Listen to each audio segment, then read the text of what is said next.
Egypt, a land of enduring mystery. The great river Nile carves its path. It has been the lifeblood of this nation. For millennia, civilizations have flourished here. On the Nile's west bank, near Luxor, ancient Thebes once stood in majesty. This was the traditional domain of the departed, a sacred landscape for tombs and temples. Here, nestled within a sun-scorched bay, lies the site known as Deir el-Bahri. Dramatic limestone cliffs rise sheer and stark. They form a natural, imposing amphitheatre. The desert sun beats down with fierce intensity, creating a scene of desolate beauty. This was a place chosen for sacred monuments, a location that speaks of power and eternity. Within this breathtaking natural theatre stands a structure. It is the mortuary temple of Queen Hatshepsut. Its pale colonnades gleam against the golden rock, a striking contrast of human artistry and nature. The ancient Egyptians called it Desecration. This name translates to Holy of Holies, or perhaps the Sublime of the Sublimes. Its visual impact remains undiminished by time. Even now, thousands of years later, visitors are struck by its profound grandeur. A palpable sense of awe fills the air. The temple seems to transcend mere stone. It is a bridge to a distant, powerful past, a testament to ambition and faith. It stands as a silent, majestic guardian, guarding the secrets of a long-lost era.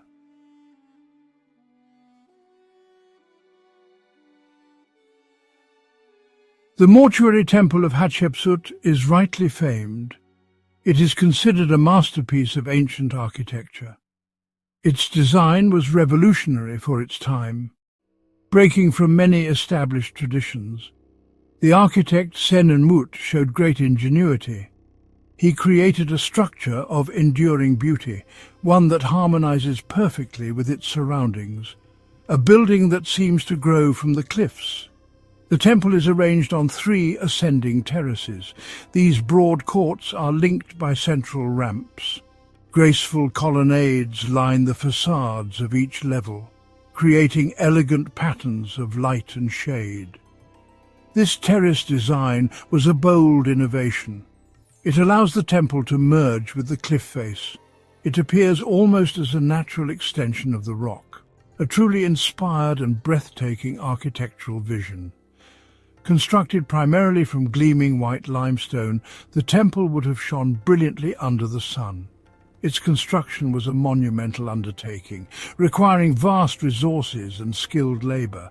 Thousands of artisans, sculptors and workers toiled to carve the intricate reliefs and towering statues. The sheer scale of the complex is awe-inspiring, reflecting the immense power of the pharaoh. Today, Hatshepsut's temple continues to captivate. It offers invaluable insights into ancient Egypt, into their sophisticated beliefs about the afterlife, their extraordinary architectural and artistic skills, and into the reign of a powerful female ruler. It stands as a vital historical document, its message carved enduringly into stone, a legacy that has weathered the sands of time.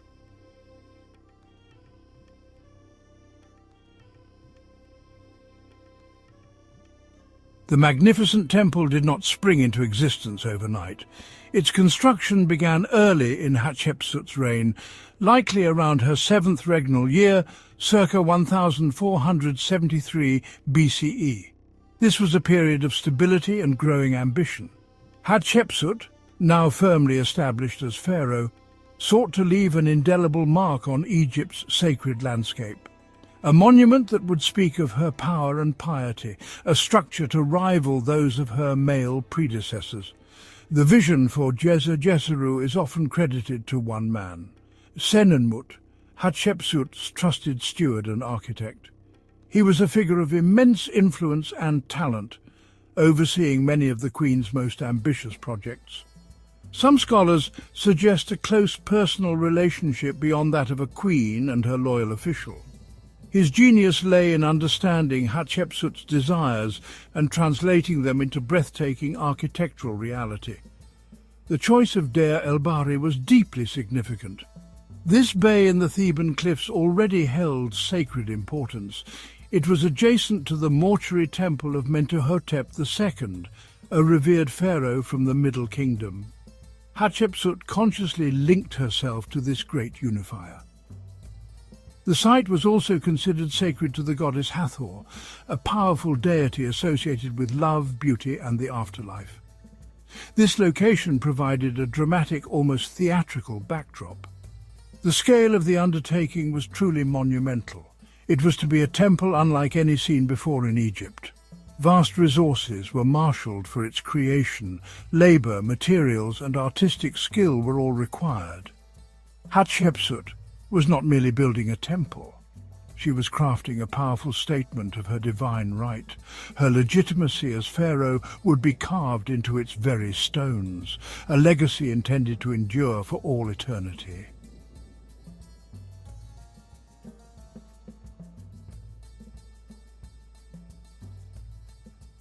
The construction of Hatshepsut's temple was a colossal effort. It demanded a vast and highly organized workforce. Thousands of individuals contributed their skills and labor. Skilled stonemasons meticulously shaped the limestone blocks. Artisans carved intricate reliefs and painted vibrant scenes. Engineers and foremen oversaw the complex logistics. Scribes kept detailed records of progress and expenditure. It was a city of workers, dedicated to a singular vision. The primary material was fine white limestone, quarried from Tura on the opposite bank of the Nile. This stone gave the temple its dazzling appearance, gleaming brightly under the powerful Egyptian sun. Red granite was imported from Aswan for doorways and statues. Sandstone was also used for certain structural elements. Transporting these massive blocks was an immense challenge, requiring ramps, rollers, and sheer human effort. The precise duration of the temple's construction remains debated. Most Egyptologists estimate it took around 15 years, a significant portion of Hatshepsut's 22-year reign. Work likely progressed in phases, terrace by terrace, starting with the lower levels and gradually ascending. Each ramp and colonnade meticulously aligned, the vast courts slowly taking shape against the cliffs, a testament to careful planning and sustained effort. The engineering challenges were considerable for the time. Creating the broad, stable terraces required ingenuity, cutting and fitting the enormous stone blocks precisely, ensuring the structural integrity of the colonnades, the intricate carving of countless reliefs and hieroglyphs, depicting scenes of divine birth, trade expeditions, and religious rites. All this was achieved with tools of copper and stone, a remarkable feat of ancient skill and perseverance.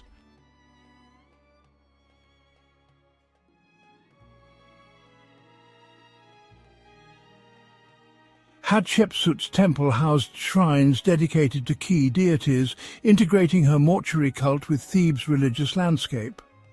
Notable shrines include the Hathor shrine, with columns carved as Hathor's head, and the Anubis shrine.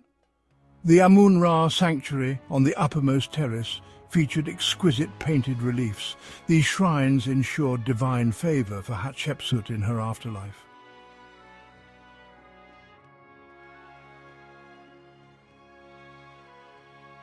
Hatshepsut's mortuary temple stood as a glorious monument, but her tomb was hidden. The temple was for her cult, sustaining her spirit in the afterlife. However, it was not her final resting place. Hatshepsut sought a hidden burial in the Valley of the Kings. The valley offered secrecy, vital for protecting royal mummies. For centuries, Hatshepsut's tomb remained an enigma. Archaeologists scoured the hills, yet her mummy eluded them. Speculation abounded regarding her ultimate fate and burial. Some wondered if her tomb had been destroyed, while others believed it lay undiscovered. The search for her was a significant missing piece in Egyptian history. Thutmose III attempted to erase Hatshepsut from historical records. Her statues were defaced, her cartouches removed, raising questions about her tomb. The quest to find her became an attempt to restore a powerful figure. The Valley of the Kings held many secrets. Each discovery offered hints but no definitive answers. Early explorers documented tombs, yet none were Hatshepsut's. The search required patience, research, and luck. The world awaited the moment her sanctuary would yield its secrets.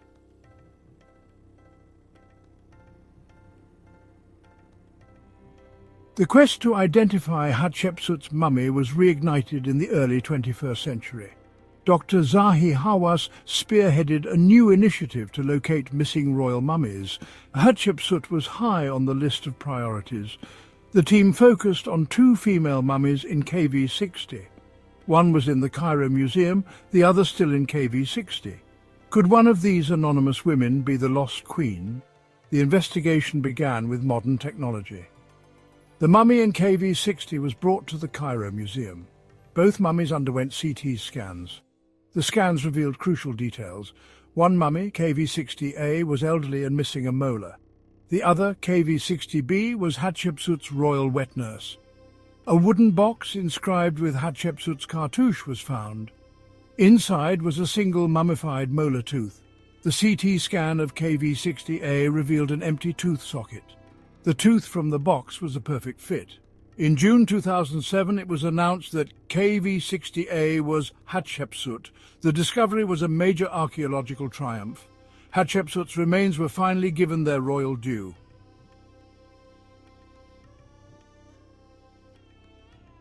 Hatshepsut's temple played a crucial part in Thebes' beautiful festival of the valley, celebrating rebirth and renewal. The festival reaffirmed the divine order and the power of Amun-Ra. The bark of Amun-Ra crossed the Nile to Hatshepsut's temple.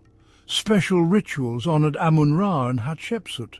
The festival transformed the West Bank into a vibrant landscape of divine encounter.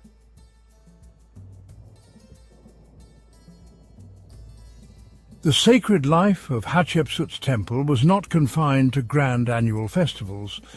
It pulsated with a continuous rhythm of daily devotion and ritual activity. A substantial community of priests and temple staff ensured its constant operation. Their unwavering service was essential to maintaining the sanctity of the complex. They also ensured the well-being of the Queen's spirit in the afterlife. These daily duties were performed with meticulous care, following ancient protocols. This ensured that the temple remained a potent conduit between the earthly and divine realms. The air itself would have been thick with incense, murmured prayers, and the quiet efficiency of sacred duty. Each day began with purification rituals for the priests themselves. They would then proceed to awaken the divine presence within the temple's sanctuaries. This involved opening the shrine doors, a symbolic act of bringing the deity forth. Offerings of food, drink, flowers, and fine linens were presented before the statues of Hatshepsut and the other gods worshipped there. Incense was burned to purify the air and please the divine senses. Hymns and sacred texts were recited, praising the deities and invoking their protection and favor. These were not mere symbolic gestures. They were considered vital for sustaining the cosmic order and the pharaoh's eternal life. While dedicated primarily to Hatshepsut's mortuary cult, Djeser-Djeseru also housed important shrines for other significant deities. The magnificent chapel dedicated to Hathor, the goddess of love, beauty, and the West, was a prominent feature. Another shrine honored Anubis, the jackal-headed god of mummification who guided souls to the underworld. Above all, the uppermost sanctuary was consecrated to Amun-Ra, Hatshepsut's divine father and the king of the gods. The worship of these deities was seamlessly integrated into the temple's daily life. This ensured a harmonious relationship with the entire Egyptian pantheon, further sanctifying Hatshepsut's own divine status and legacy. Therefore, the temple was far more than a static monument to a deceased ruler. It was a vibrant, functioning institution, a hive of religious activity and meticulous care. Its operation required significant resources. Land endowments provided agricultural produce for offerings. Workshops produced sacred oils, incense, and linens. Scribes maintained detailed inventories and records of temple activities. The sheer scale of this daily enterprise underscores the immense importance placed on the afterlife. It highlights the pharaoh's role in maintaining Ma'at, the divine order. Hatshepsut, sublime of the sublimes, was truly a living house of eternity, sustained by ceaseless devotion.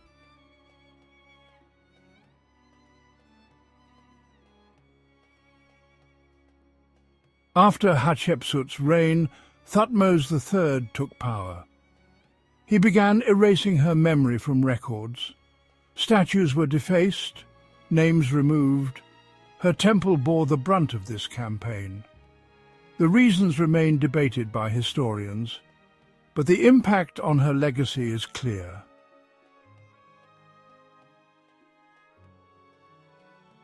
Centuries after Hatshepsut, Egypt faced the Amarna period under Akhenaten. He promoted the Aten, suppressing traditional gods. Temples of Amun-Ra were defaced. Hatshepsut's temple suffered greatly. Akhenaten's death saw restoration efforts. Temples were repaired, but scars remained. Later periods brought new challenges. Hatshepsut's temple faced neglect and quarrying. It faded into the sands of time. Under Greek rulers, Egypt saw a renewed interest in ancient traditions. The Ptolemies presented themselves as successors to the pharaohs. They restored many older temples. Deir el-Bahari saw minor cultic activity and adaptive reuse. Its grand pharaonic religious life was long past. The site remained a powerful reminder of a bygone golden age. Over time, the temple complex was gradually abandoned. The desert winds began to reclaim the structure. Sand accumulated in its courts and against its colonnades.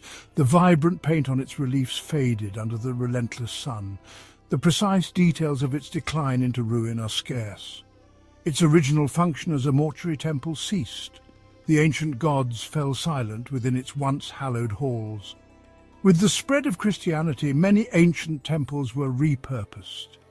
Deir el-Bahari attracted a new faith. A Coptic Christian monastery was established within the ruins. This monastery became known as the Monastery of Sneferu. The area gets its Arabic name, Deir el-Bahari. This name translates to Monastery of the North. The ancient stones were given a new sanctity. The monks occupied parts of Hatshepsut's temple for centuries. They adapted the ancient structures to suit their needs. Walls were built, and some reliefs were covered with Christian paintings. Shrines once dedicated to Egyptian gods became chapels for Christian worship. This period of Coptic occupation further altered the temple's appearance. Eventually, this monastery too was abandoned, likely by the 11th century. The temple then lay largely forgotten by the outside world, waiting for its rediscovery and meticulous excavation in the modern era.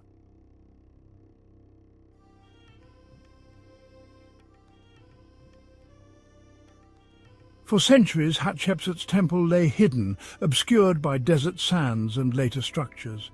Its vibrant life had faded and its true identity was forgotten.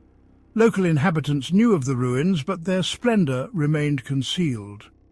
Early explorers like Richard Pocock documented their observations in the 18th century.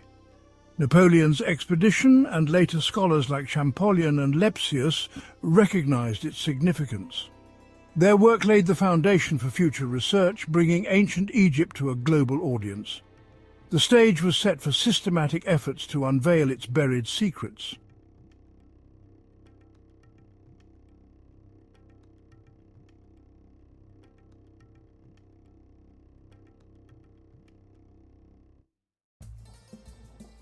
The mid-19th century marked a shift towards systematic archaeological work in Egypt. Auguste Mariette founded the Egyptian Antiquities Service in 1858. His efforts curbed uncontrolled digging and protected sites. Mariette began revealing Hatshepsut's temple at Deir el-Bahari. Later, Edouard Neville led extensive campaigns from 1893 to 1906. His team exposed the temple's terraces and colonnades. Neville's work revealed stunning reliefs and the temple's ground plan. Since 1961, a Polish-Egyptian team has undertaken vital restoration work. Their efforts have preserved the monument and uncovered new information. Hatshepsut's temple continues to inspire awe and provide knowledge.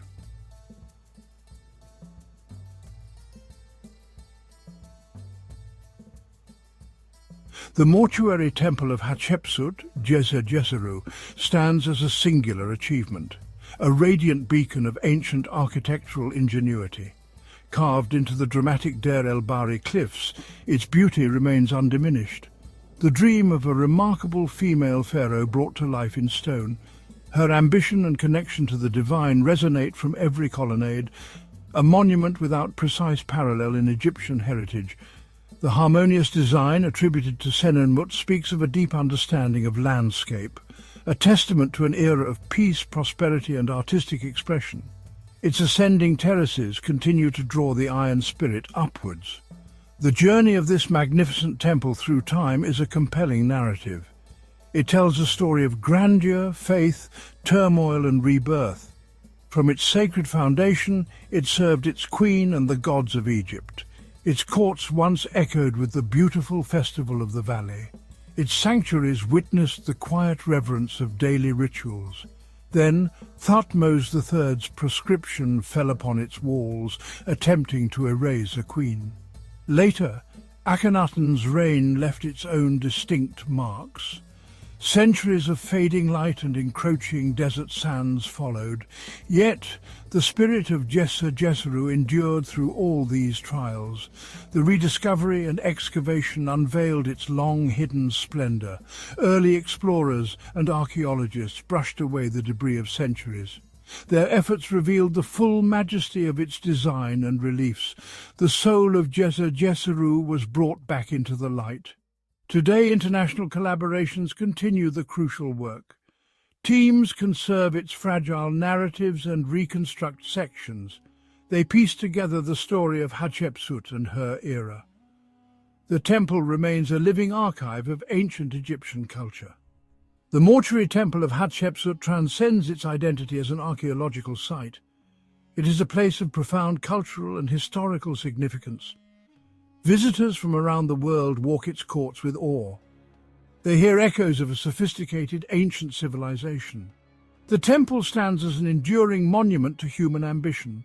It speaks of deep spiritual aspiration and artistic achievement. It is the lasting legacy of the formidable female pharaoh who dared to rule. Her Djeser, the Holy of Holies, stands majestically, a timeless beacon against the Egyptian sands.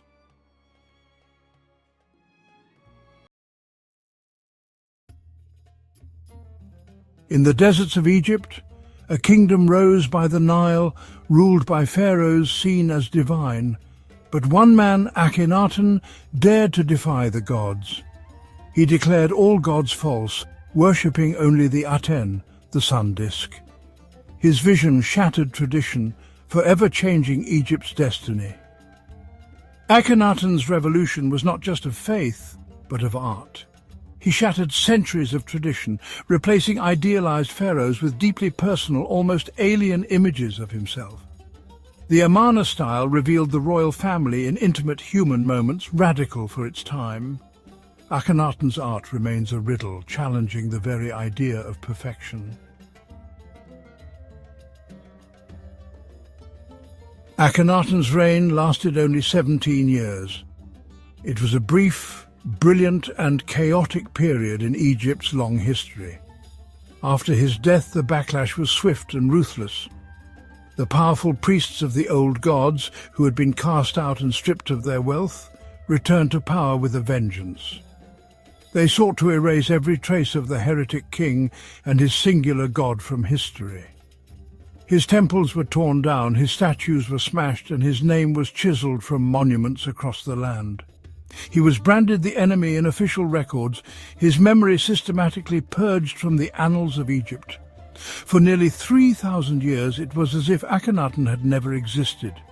His city, Akhenaten, modern-day Amarna, was abandoned to the desert sands, its secrets buried and forgotten.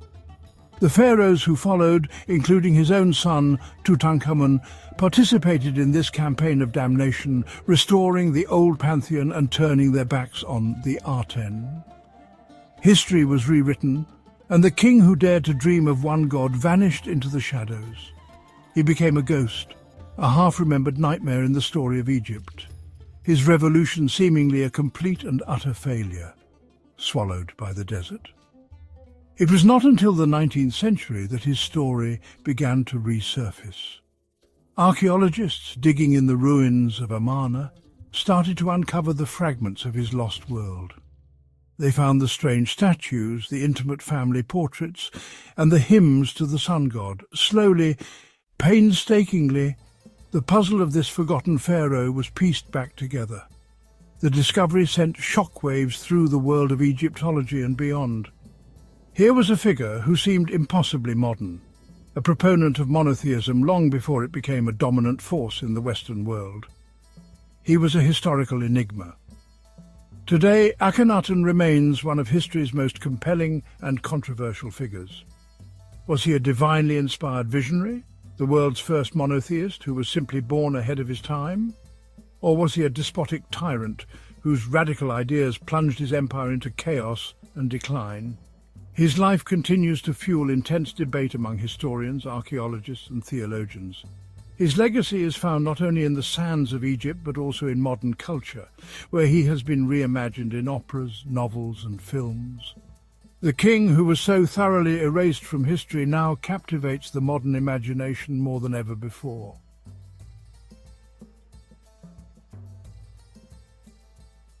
Akhenaten, born Amenhotep, was a prince of Egypt's 18th dynasty, a time of great power and prosperity.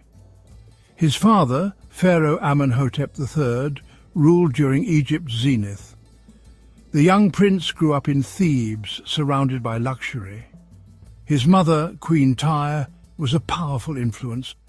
After his brother's death, Amenhotep became the heir. The path to the throne lay open before him. This destiny would lead him to challenge the gods. The royal court of Thebes was the heart of Egypt's empire, alive with ceremony, power and intrigue. Here young Prince Amenhotep learned from the finest tutors, surrounded by priests, officials and foreign envoys. The powerful priesthood of Amun-Ra shaped his world, their influence rivaling the pharaoh's own. Amidst this grandeur, Amenhotep witnessed power struggles, and the seeds of his revolutionary faith were sown.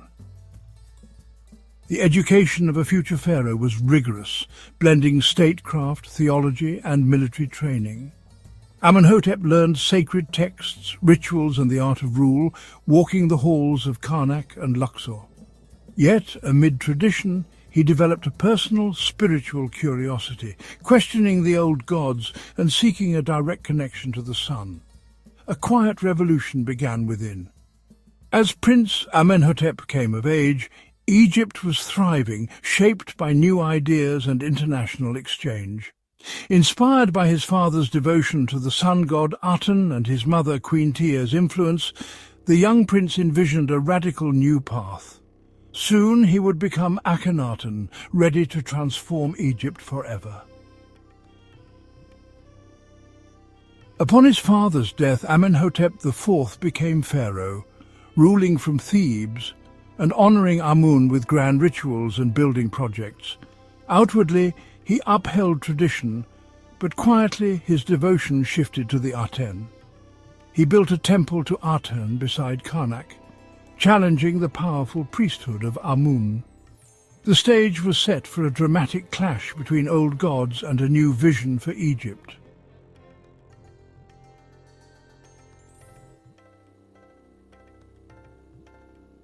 Nefertiti, whose name means "the beautiful one has come," was more than a queen. She was a partner in Akhenaten's religious revolution, wielding power and prominence rarely seen for royal wives. Her iconic bust made her the face of ancient Egypt, but her influence ran much deeper. Nefertiti was depicted as Akhenaten's equal, a divine counterpart and co-architect of the Atenist revolution. Their partnership, both intimate and powerful, changed Egypt forever. Akhenaten and Nefertiti's 6 daughters were central to the new faith, depicted in intimate family scenes as living proof of the Aten's blessing. The royal children, with their distinctive features, symbolized a new era, born into a world shaped by sun worship. Yet with no male heir by Nefertiti, Tutankhaten's mysterious parentage would shape the future, as the children of Aten presided over the end of their father's revolution.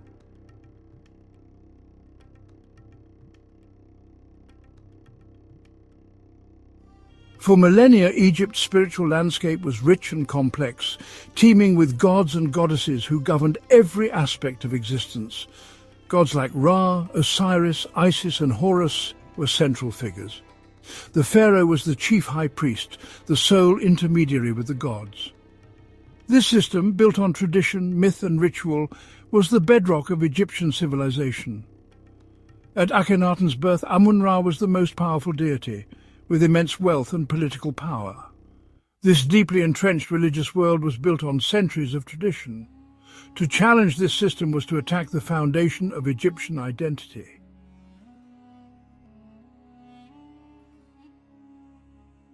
In his 5th year, Pharaoh Amenhotep IV, later Akhenaten, abandoned Thebes, the sacred city of Amun-Ra, and built a new capital at Amarna. This was a radical rejection of Egypt's old gods and their powerful priesthood. Akhenaten focused worship on one god, the Aten, erasing the names and images of the old gods. This was both a political power play and a profound spiritual conviction, reshaping Egypt forever. At the heart of Akhenaten's revolution was his chosen deity, the Aten. The word Aten means the disk and refers to the sun. Akhenaten elevated the Aten to a universal creator god. The Aten had no human form, it was a solar orb. Each ray ended in a hand offering the Ankh, symbol of life. Its light touched every corner of creation. The Aten was a deity whose power was universal. Religion celebrated the single source of all light and life. Atenism, introduced by Akhenaten, was revolutionary for its exclusive worship of the Aten as the sole god. The pharaoh and his queen were the only intermediaries, removing the traditional priesthood. Temples were open to sunlight, reflecting a faith of light and openness. The afterlife was reimagined as awakening each day in the sun's rays, shifting focus to devotion in the present.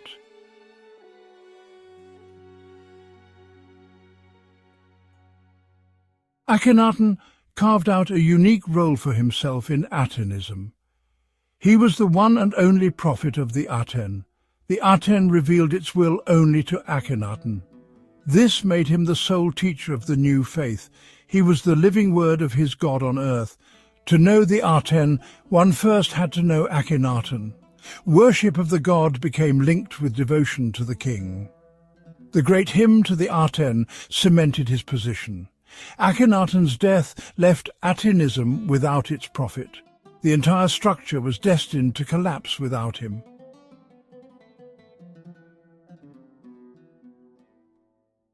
Akhenaten chose a remote desert site and with astonishing speed built Akhenaten, a city for the sun god Aten.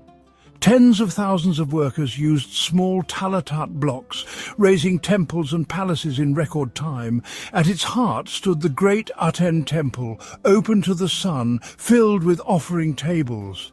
Akhenaten's bold vision transformed Egypt, staking his dynasty's future on this desert city. Akhenaten's temple revolution was a bold upheaval.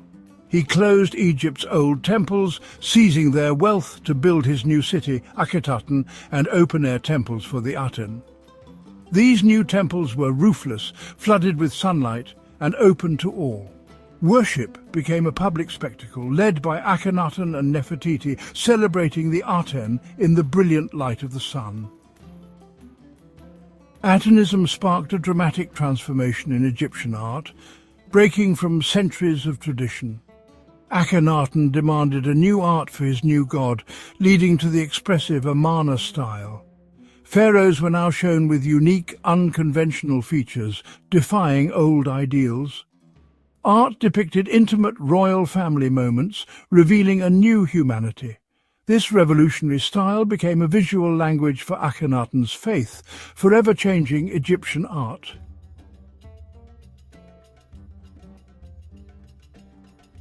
Akhenaten's revolution shattered the power of Egypt's priesthood, closing temples and stripping priests of their influence. The nobility faced a choice: embrace Atenism and the king, or risk losing everything. Outwardly most conformed, but beneath the surface, old loyalties and resentments simmered, threatening the fragile new order. While the king and his court embraced Atenism, for ordinary Egyptians the change was disruptive. Their daily lives had revolved around local gods, amulets and household rituals. Akhenaten's reforms swept this away, leaving many spiritually lost. The new faith never truly replaced the old beliefs which endured quietly in homes across Egypt. While Akhenaten focused on his religious revolution, Egypt's vast empire began to unravel. Unlike his father, Amenhotep III, a master diplomat, Akhenaten neglected foreign affairs. The Hittites rose in the north, allies pleaded for help, but the pharaoh's silence was deafening. His inaction weakened Egypt, setting the stage for its decline. The Amarna letters, unearthed at Akhenaten, reveal a kingdom in crisis. Vassal kings like Ribhadda pleaded for help as Egyptian power faded and the Hittites advanced. Akhenaten, focused on his new city and spiritual vision, ignored their desperate cries. As he built the horizon of the Aten, his empire crumbled around him.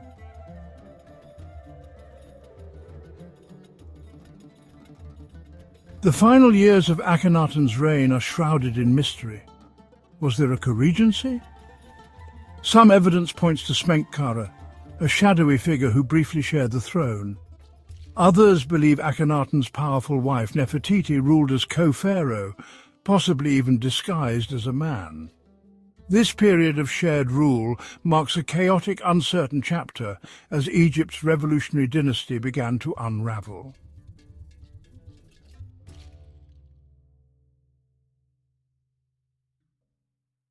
In Akhenaten's final years, silence and sorrow shroud his reign. Isolated in Akhenaten, the pharaoh turned inward as his empire frayed and tragedy struck his family. The once brilliant light of the Aten faded, leaving only uncertainty and the shadow of a revolution that could not endure. The twilight of the Sun King had truly begun. In the 17th year of his reign, Akhenaten died in Akhenaten, his sacred city, at around 40 years old. The cause of his death remains a mystery. No records or inscriptions reveal his final days. His passing through Egypt into chaos, Atenism, built entirely around him, was left leaderless and adrift. The succession was confused. Sneferu briefly ruled, then the child, Tutankhaten, took the throne, surrounded by conservative advisors eager to restore the old ways.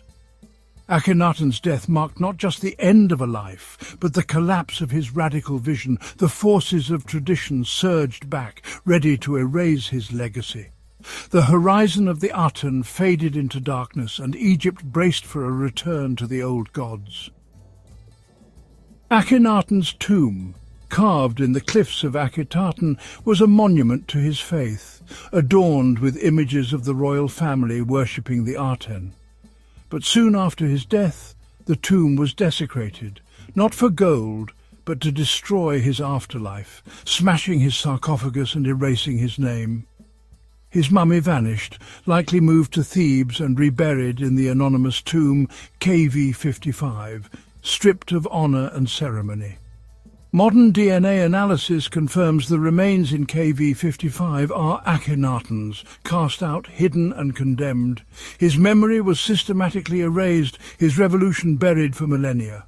The heretic king's body and legacy were consigned to oblivion.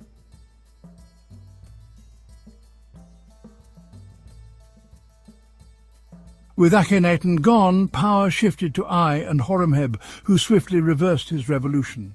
Akhenaten was abandoned. The court returned to Thebes. Tutankhaten became Tutankhamun, publicly renouncing the Aten and restoring Amun. The royal family reclaimed the old gods, and a restoration stela declared Egypt's return to tradition. Temples reopened, priesthoods revived, and the wealth of Egypt flowed back to the ancient cults. Festivals and rituals returned, welcomed by a relieved populace. The brief experiment with monotheism ended. The old order was restored. Restoring the old gods wasn't enough. The new regime sought to erase Akhenaten entirely.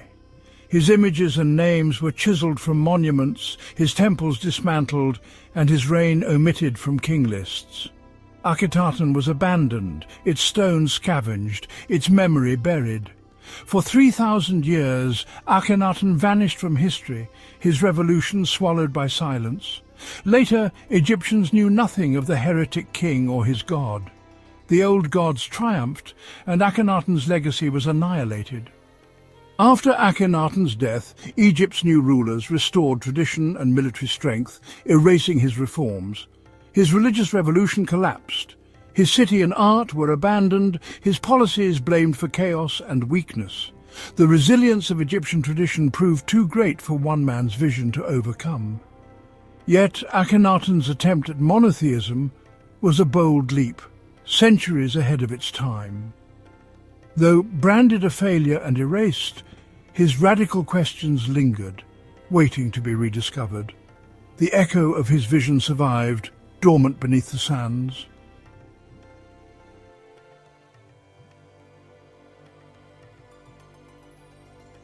Akhenaten's revolution transformed Egyptian art, shattering centuries of rigid tradition. He demanded realism and expressionism, depicting himself and his family with elongated features and intimate scenes. The Amarna style was a visual heresy, portraying the royal family as both divine and startlingly human. Scenes of affection replaced static formality, reflecting his new theology. Was this a theological statement, a reflection of his appearance, or both? The question endures. The art of Amarna remains a beautiful riddle, a testament to a mind that saw the world differently.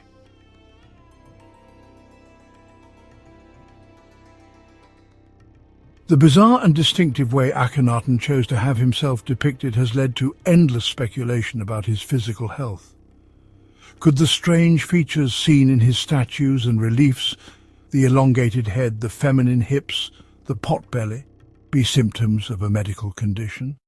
For decades, medical experts and Egyptologists have pored over the artistic evidence, proposing various diagnoses that could explain his unusual physique. These theories attempt to find a scientific explanation for a style that might otherwise be seen as a purely artistic or religious choice, suggesting the art of Amarna was not just expressionism, but a form of realism. One of the most persistent theories is that Akhenaten suffered from a genetic disorder known as Marfan syndrome.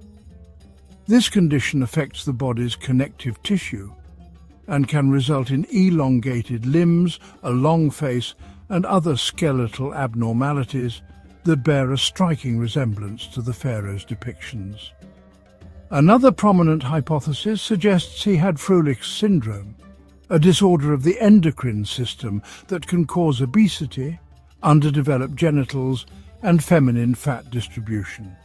Other proposed ailments include Klinefelter syndrome or aromatase excess syndrome, both of which involve hormonal imbalances that could potentially explain his androgynous appearance.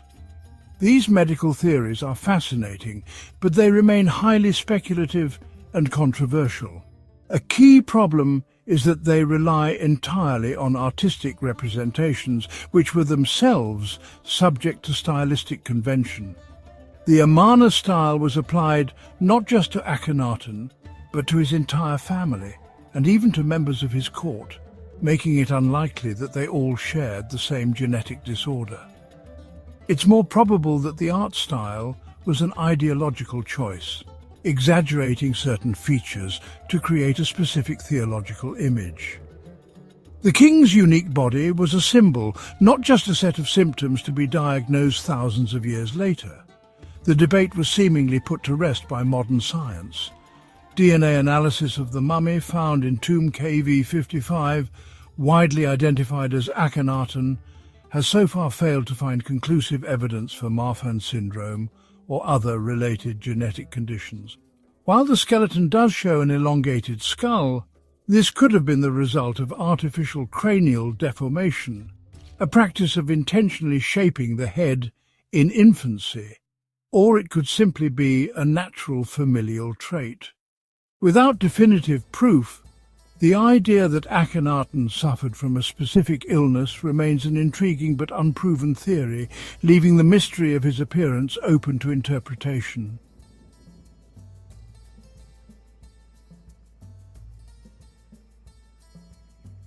Akhenaten's bold worship of Aten has led many to call him the world's first monotheist.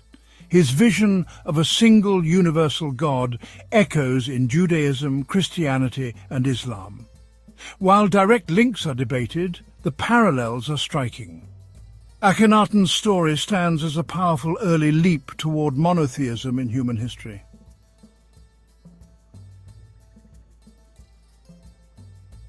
Akhenaten has become more than a historical figure. He's a modern myth.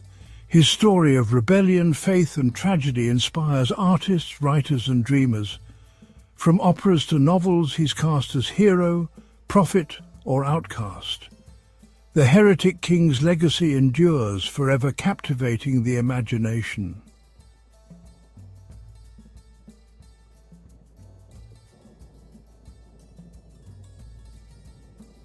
Akhenaten remains an enigma, visionary or tyrant, prophet or fanatic. His revolution at Amarna fascinates us, leaving only fragments and questions in the desert. Was he a poet-king inspired by the divine, or a ruler obsessed with power? The truth lies somewhere in between. His story endures, a haunting riddle on the horizon of history, forever challenging us to see the world anew.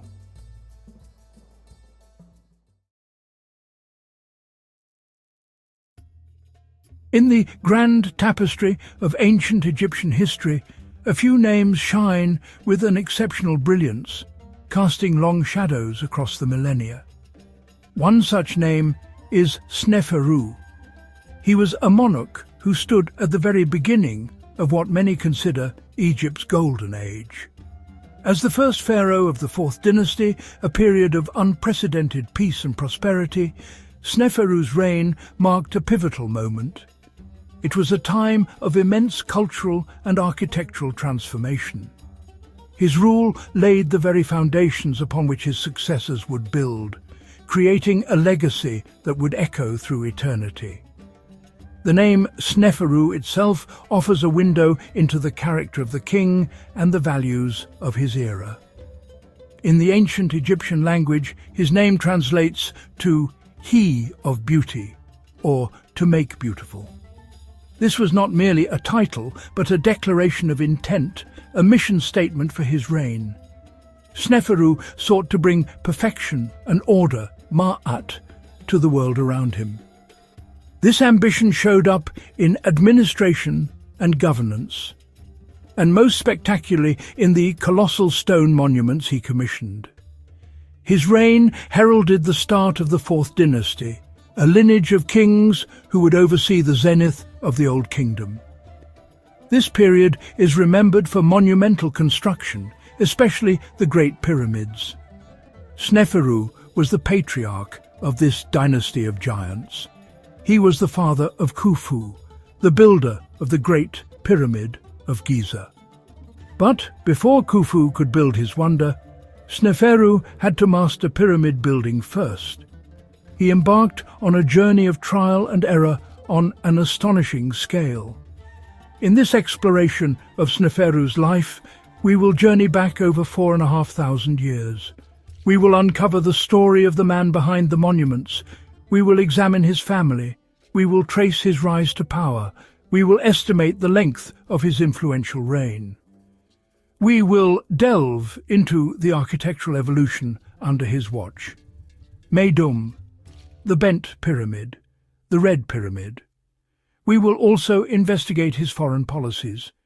We will examine his economic strategies and how he financed these feats, and how he secured Egypt's place as a dominant power in the ancient world.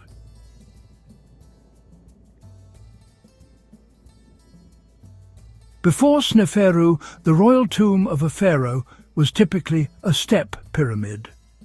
The most famous example is the step pyramid of Giza at Saqqara, designed by the brilliant architect Imhotep.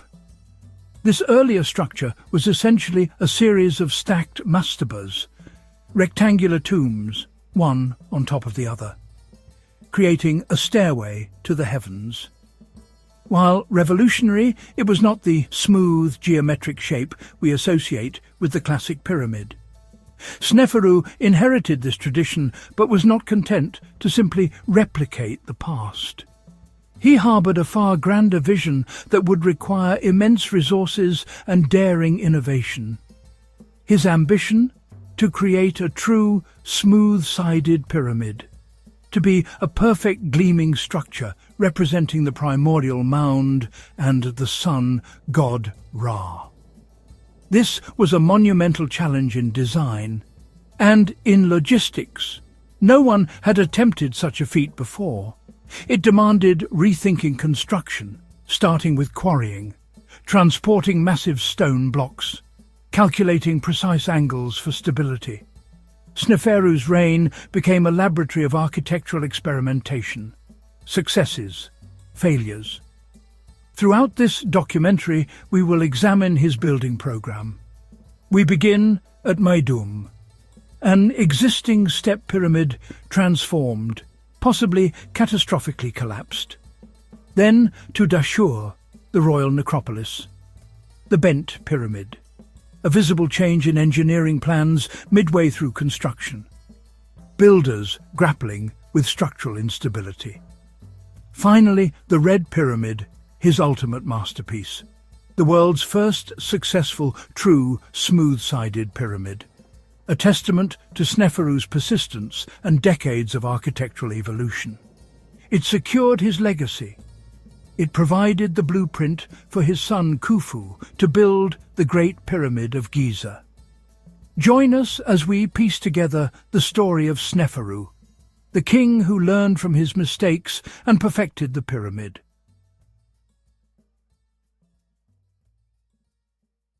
Sneferu's path to becoming the ruler of the two lands was not a straightforward inheritance. He was not the direct offspring of his predecessor, Huni, the last king of the Third Dynasty. Instead, his legitimacy came through a strategic marriage. He married Hatshepsut, believed to be a daughter of Huni. This union served as a crucial bridge between the old dynasty and the new, ensuring a stable transition. By marrying a royal princess, Sneferu, with obscure parentage, linked himself to the divine bloodline and cemented his claim. His rise began the Fourth Dynasty, an era of power, wealth and architectural grandeur. He didn't just inherit a kingdom, he inaugurated an era. His reign centralized power and created an efficient administration to mobilize resources and manpower. He established a new court and necropolis at Dashur, leaving the old centers at Saqqara and Meidum. The move signaled a fresh start and a break from Third Dynasty traditions. Sneferu reshaped Egypt. He used ideology and architecture to express royal authority. Stability and prosperity were means to a grander goal. He projected the pharaoh as a divine, living god, absolute and eternal. That vision was recorded in papyrus scrolls and more visibly in millions of tons of limestone, monuments to his ambition and piety for millennia to come. Determining the exact length of Sneferu's reign is a challenge. The Turin King list credits Sneferu with a reign of 24 years. For many years, this was the accepted length. However, more recent discoveries have led many experts to believe that Sneferu ruled for much longer. Inscriptions found at his Red Pyramid at Dashur mention the year of the 15th occasion of the cattle count. If this count occurred every 2 years, the 15th count would correspond to the 30th year of his reign, providing a more plausible window for his extensive building projects. Today, many scholars propose a reign of at least 30 years, with some suggesting it could have extended to as long as 48 years. Sneferu's family life was central to the stability. His principal wife was Queen Hatshepsut I. The magnificent and beautifully preserved funerary equipment found within her tomb offers a breathtaking glimpse into the wealth and craftsmanship of Sneferu's court. Sneferu fathered a significant number of children. Many of his sons were appointed to the highest offices. The twin statues of Rahotep and his wife Nofret are renowned for their lifelike appearance, with inlaid crystal eyes that seem to gaze out across the millennia. The succession of a pharaoh was a matter of supreme importance. The heir became Khufu. Khufu was Sneferu's son with his principal queen, Hatshepsut I. That parentage gave Khufu an unimpeachable claim to the throne. Growing up, Khufu was immersed in monumental construction culture. He witnessed immense logistical challenges. He saw engineering dilemmas. He saw the triumphs of Sneferu's projects. Sneferu had done the hard experimentation. Sneferu provided the perfected blueprint for a true pyramid. He literally and figuratively laid the foundation for the Great Pyramid of Giza.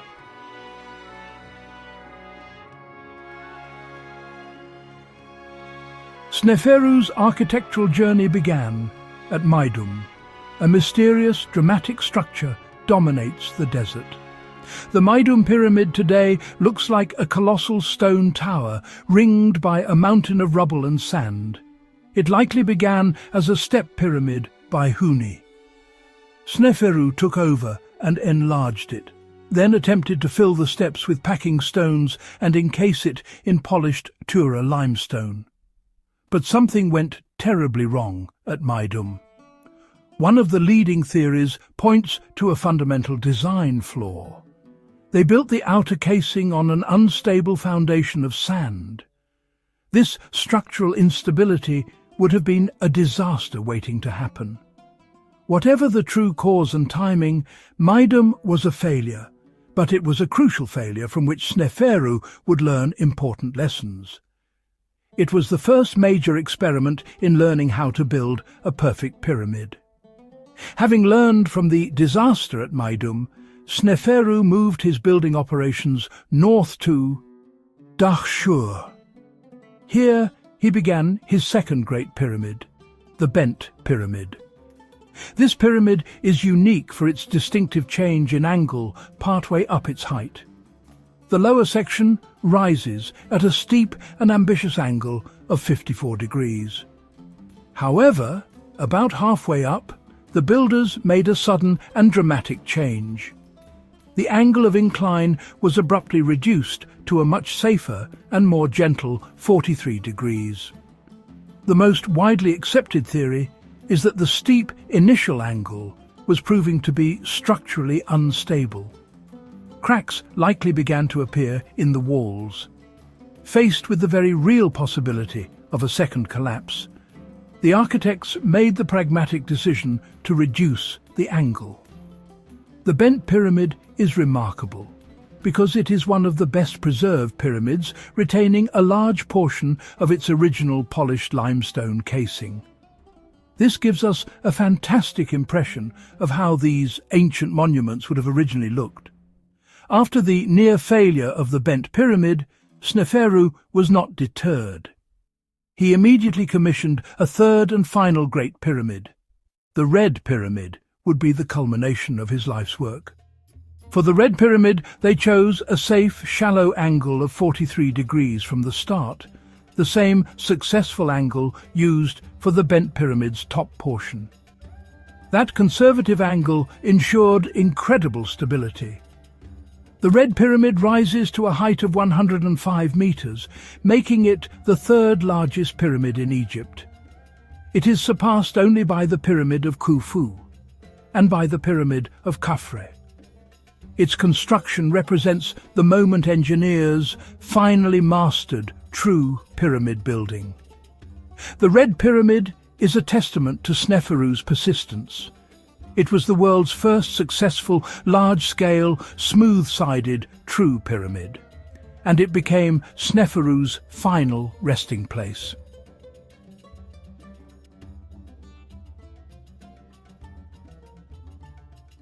A pharaoh's duty extended far beyond monumental construction. It was about maintaining Ma'at, the divine order. That included protecting Egypt's borders. Sneferu's reign was marked by assertive foreign policy. The Palermo stone records that Sneferu launched a major campaign against the Libyans. The Palermo stone gives numbers. Sneferu's armies captured 1,100 prisoners and 13,100 head of cattle. To the south lay Nubia, rich in gold, exotic goods, and manpower. Sneferu also campaigned south to secure those resources. The campaign established Egyptian dominance over Lower Nubia and opened trade and extraction of wealth. Beyond military campaigns, Sneferu's foreign policy was heavily focused on trade. To solve this, Sneferu looked north to the Levant. The Palermo stone records that the king dispatched a fleet of 40 ships filled with cedar wood. Sneferu also fostered expeditions to the Sinai Peninsula. The Sinai was rich in valuable minerals, particularly turquoise and copper. Inscriptions bearing Sneferu's name have been found at Wadi Maghare, show the pharaoh smiting an enemy, symbolizing his dominion over the region. The Egyptian economy was a highly centralized command economy, a redistributive economy. A vast bureaucracy of scribes and officials meticulously recorded agricultural output. This collected wealth was the engine that powered the state. These were not slaves, but skilled craftsmen and rotational laborers compensated with rations. They were well fed, housed in purpose-built towns, and received medical care, indicating they were valued and essential. In the final analysis, Sneferu's reign stands as a monumental turning point. He was more than just a builder of pyramids, he was the architect of an era. His legacy is etched not only in the millions of tons of stone he commanded, but also in the very fabric of the Fourth Dynasty's power and prosperity. Unlike many pharaohs who were feared, Sneferu was remembered fondly by later generations as a benign and wise ruler. His reign was looked back upon as a time of greatness and benevolent authority.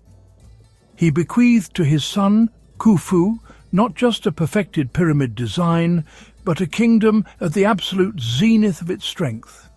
A wealthy, well-organized and powerful state ready to embark on the construction of the Great Pyramid of Giza.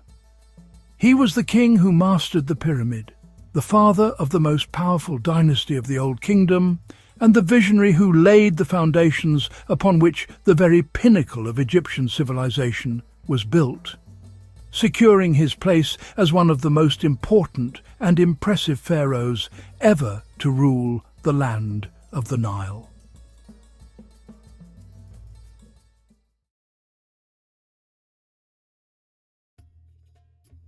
In the vast, sun-scorched sands of Egypt, a skyline of stone giants pierces the horizon. These are the pyramids of Giza, timeless monuments to ambition, power, and the eternal. Among them stands a pyramid that, while not the largest, possesses a unique and commanding presence. It belonged to a king named Khafre. He was the fourth ruler of the fourth dynasty. This was a time of unparalleled architectural achievement during the early Old Kingdom. The era, roughly 2700 to 2200 BC, marks the pinnacle of pyramid building, and Khafre was at its heart. Khafre's story is deeply intertwined with the most famous names of his dynasty. He was the son of the great king Khufu, the man who commissioned the Great Pyramid. He did not, however, immediately follow his famous father. Instead, he succeeded his brother, a ruler named Djedefre, whose own reign is something of an enigma. When Khafre eventually ascended to become the Horus, the living god on earth, he inherited a kingdom at the height of its power and a legacy of monumental construction that he was destined to continue, and, in many ways, perfect. Our journey today delves into the life and legacy of this remarkable pharaoh. We will explore the world he inhabited, divine kingship, intricate religious beliefs, an obsession with securing a glorious afterlife. We will investigate the royal family, brothers, wives, children. The narrative of Khafre is not merely one of a distant king. It is a story etched in stone, a testament to a civilization's capacity to organize, to engineer, and to believe. His reign was not just a continuation of his father's, it was a distinct chapter in the story of the Old Kingdom. This exploration will take us deep into the Giza Plateau, the royal necropolis that Khafre helped define. The core of our investigation lies with Khafre's pyramid, a structure that seems to challenge its larger neighbour for dominance due to its placement on higher ground. We will dissect its construction, massive limestone blocks quarried on site, the fine polished casing that once made it gleam like a brilliant white star. How was such a colossal undertaking organized? What workforce was required to move millions of tons of stone with such precision? These questions take us into the heart of Old Kingdom logistics, Old Kingdom society, Old Kingdom engineering, revealing a state with immense control over its resources and its people. Beyond the main pyramid itself, we will uncover the full extent of Khafre's funerary complex. This was not a standalone monument, but an intricate network of sacred buildings, each with a specific purpose in the king's journey to the afterlife. We will walk through the ruins of his valley temple, situated by the ancient Nile harbour, where the king's body would have been received and purified. From there, a long covered causeway led uphill to the mortuary temple, standing in the shadow of the pyramid's eastern face. Here, daily rituals and offerings would have been performed by a dedicated priesthood for centuries after Khafre's death, ensuring his eternal sustenance. Our inquiry will then turn to the most enigmatic figure on the plateau, the Great Sphinx. Carved from a single outcrop of bedrock, this monumental sculpture is a wonder of the ancient world. The prevailing theory links it directly to Khafre, suggesting the face of the Sphinx is a portrait of the king himself, acting as a guardian for his pyramid complex. Finally, we will trace the long and complex history of Khafre's legacy through the ages. We will consider the accounts of ancient Greek historians like Herodotus, who recorded tales of the pyramid builders centuries after they lived. We will also look at how modern science, through techniques like cosmic ray muon scanning, is attempting to peer inside the pyramid's solid mass to search for hidden chambers. From the ancient looters who violated his tomb to the modern archaeologists who piece together his story, Khafra's monument continues to be a source of endless fascination, a puzzle in stone that still holds many of its secrets.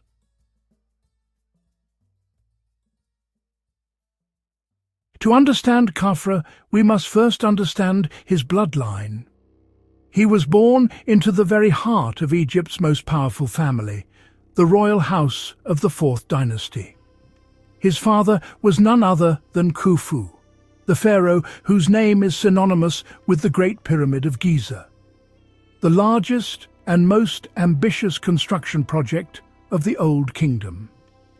To be the son of such a monumental figure was to be born in the shadow of greatness, with an immense legacy to uphold.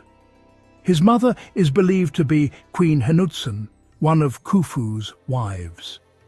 Her position as a royal mother granted her significant status, and she was later honored with her own small pyramid next to Khufu's colossal monument. Khafre was one of many children sired by Khufu. He had numerous brothers and half-brothers, each a potential rival or ally in the complex world of court politics.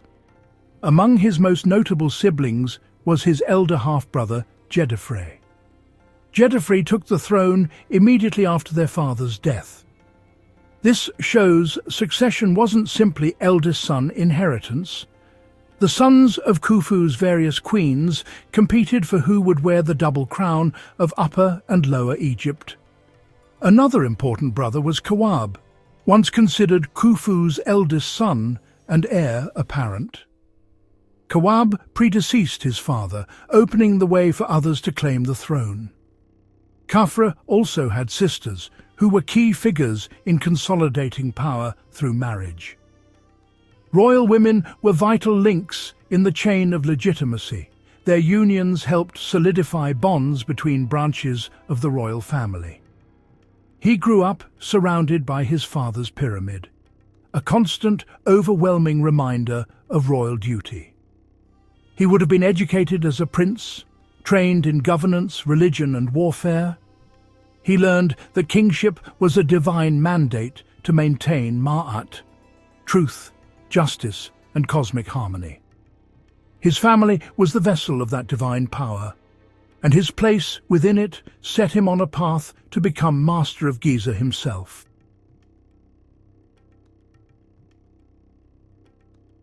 A pharaoh's power was not just reflected in his monuments, but also in the size and structure of his family. For Khafra, his marriages were strategic alliances. His principal wife was Queen Meresank III. She was a figure of immense importance, not least because she was his own niece. This marriage between uncle and niece was a common practice, to keep the royal bloodline pure. Khafra had several other wives. Khamene'ptah I was the mother of his heir, Menkaure. Another wife, Persenet, is known from her tomb near Khafra's pyramid.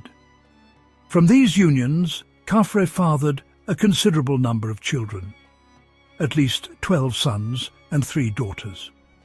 His sons held high-ranking positions in the state administration and the priesthood: viziers, overseers of works, high priests.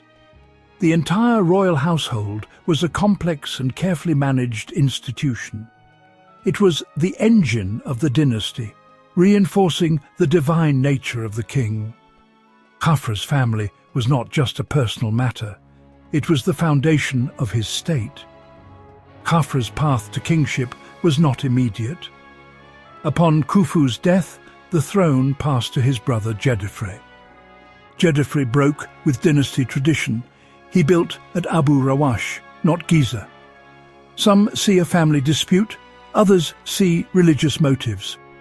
Djedefre's reign was short, perhaps about a decade. His pyramid was left unfinished, suggesting a sudden death. Upon Djedefre's death, the throne returned to the Giza line. Khafra became king.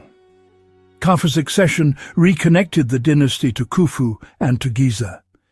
He built his pyramid beside Khufu's Great Pyramid, a visible claim to legacy.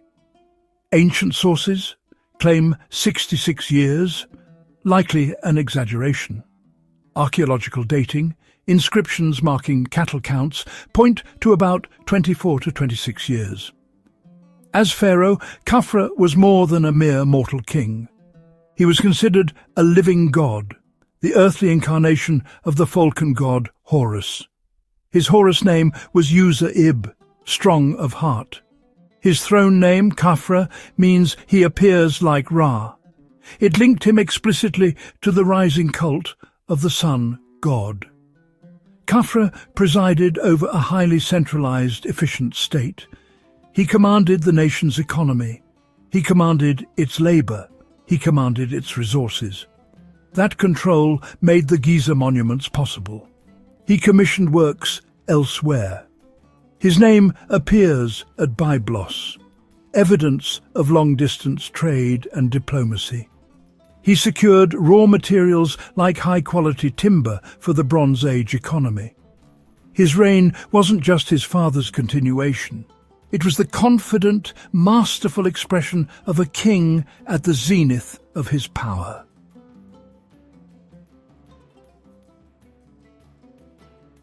He placed his monument on a bedrock foundation slightly higher than that of his father's Great Pyramid.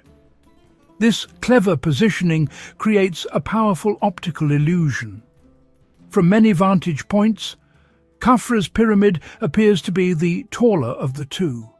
Its final height was approximately 143.5 meters.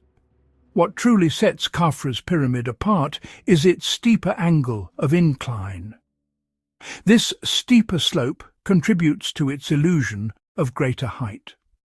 One of the most distinctive features is the remnant of its original polished casing. This gives us a precious glimpse of how these pyramids would have originally appeared, not as the rough, tiered structures we see today, but as smooth, gleaming white mountains.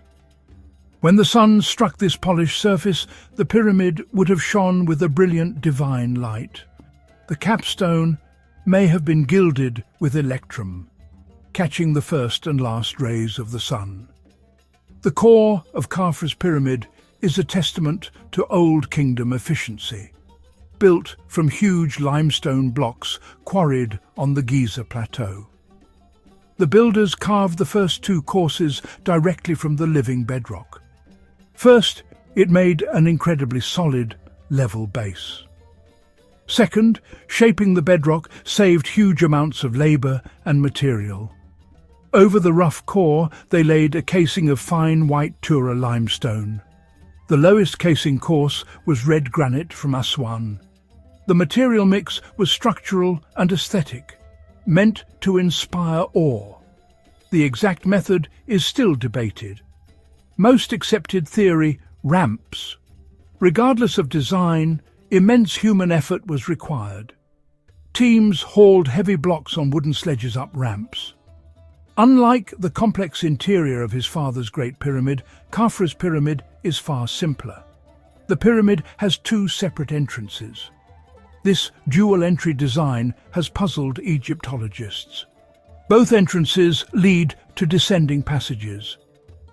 The two passages merge into a single horizontal corridor that leads to the heart of the pyramid, the king's final resting place.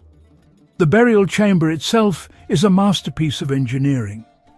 It is carved out of the solid bedrock, but roofed with massive, gabled limestone beams to support the immense weight above. The focus of the room is the king's sarcophagus, a single block of black granite. When the Italian explorer Giovanni Belzoni entered the pyramid in 1818, the lid of the granite sarcophagus had been broken and pushed aside. The sarcophagus itself was empty. He famously inscribed his name and the date in soot on the chamber wall, a mark that is still visible today.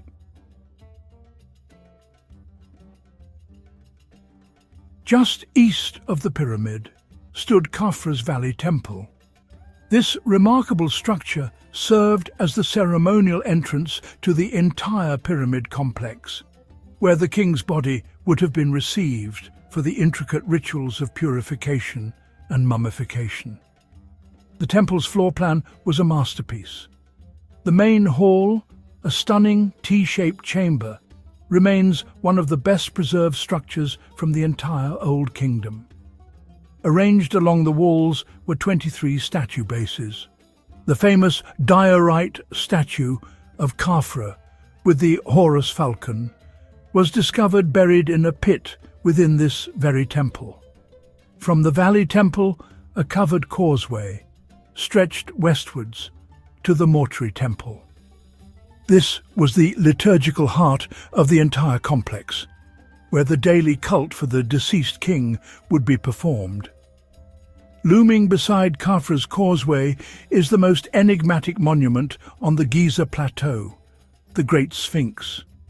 It was not built by assembling blocks, but was carved directly from a single massive outcrop of bedrock. The overwhelming scholarly consensus attributes the carving of the Great Sphinx to the reign of Khafra. The Sphinx is perfectly situated as a guardian figure.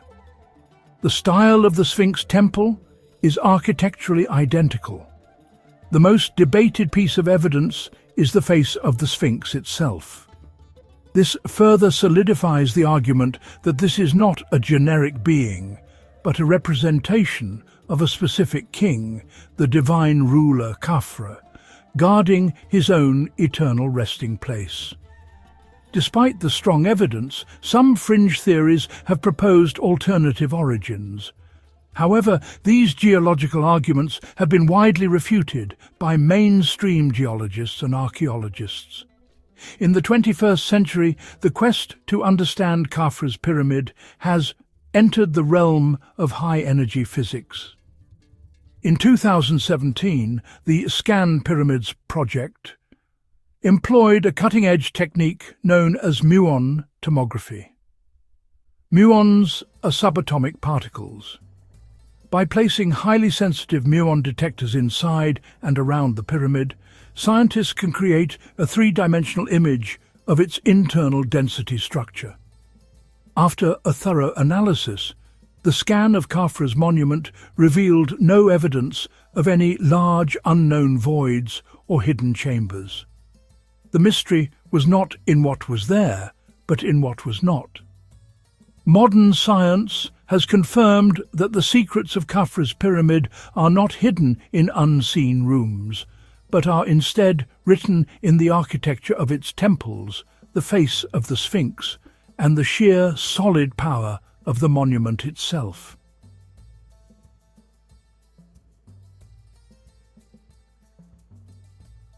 In the grand tapestry of ancient Egyptian history, Khafra stands as a figure of immense significance. His pyramid complex was not merely a tomb, it was a carefully orchestrated statement of divine authority. The integration of these elements into a single flowing architectural and ritualistic journey was a masterstroke.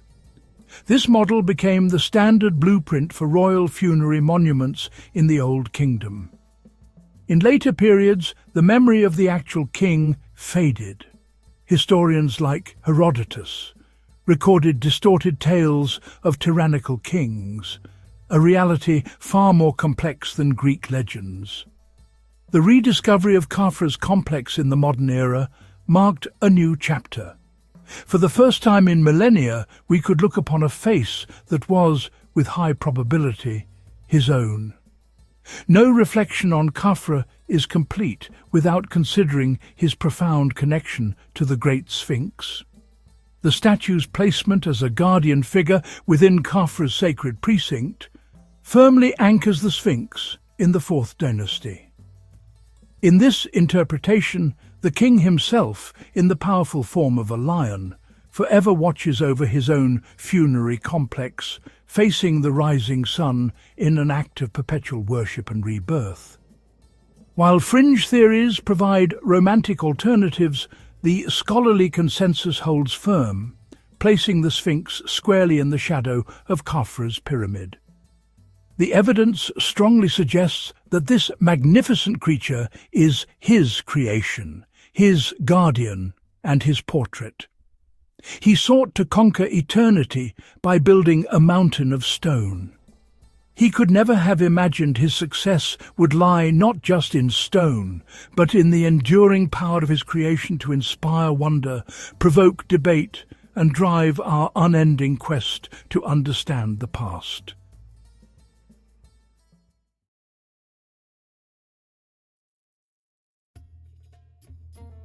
In the vast, silent desert, where time itself seems to stand still, a great story is etched in stone. Well, it is a story of power, ambition, and a king who sought to live forever. This is the story of Rameses II, a pharaoh of ancient Egypt. He was a man who became a god, a warrior who became a peacemaker, and a builder whose shadow stretches across more than 3,000 years of history. His name echoes through the ages, whispered by the winds that sweep across the Nile Valley. We journey back to an age of gold and grandeur, to understand the world he shaped and the legacy he left behind for all time.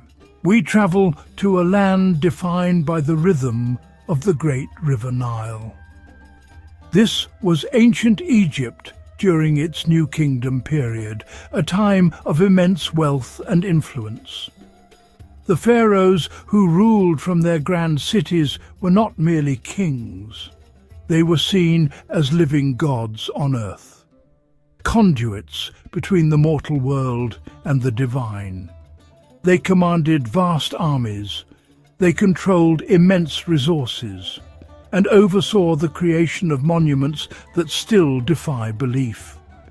In this world of absolute authority and sacred duty, a young prince was born, destined to become the most celebrated ruler of them all, a king who would earn the title Rameses the Great. To understand this king, we must first understand his world. It was a world of powerful empires, stretching from the sandy lands of Nubia in the south to the great kingdoms of the Hittites in the north. Trade routes were lifelines, carrying gold, timber, and exotic goods across deserts and seas. But these routes were also paths for armies, and conflict was a constant threat on the horizon. A pharaoh had to be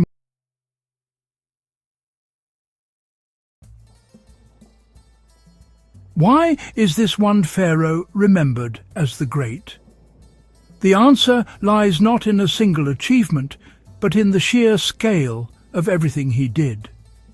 His reign was exceptionally long, giving him decades to solidify his power. He presided over a period of stability and prosperity, a golden age for his people.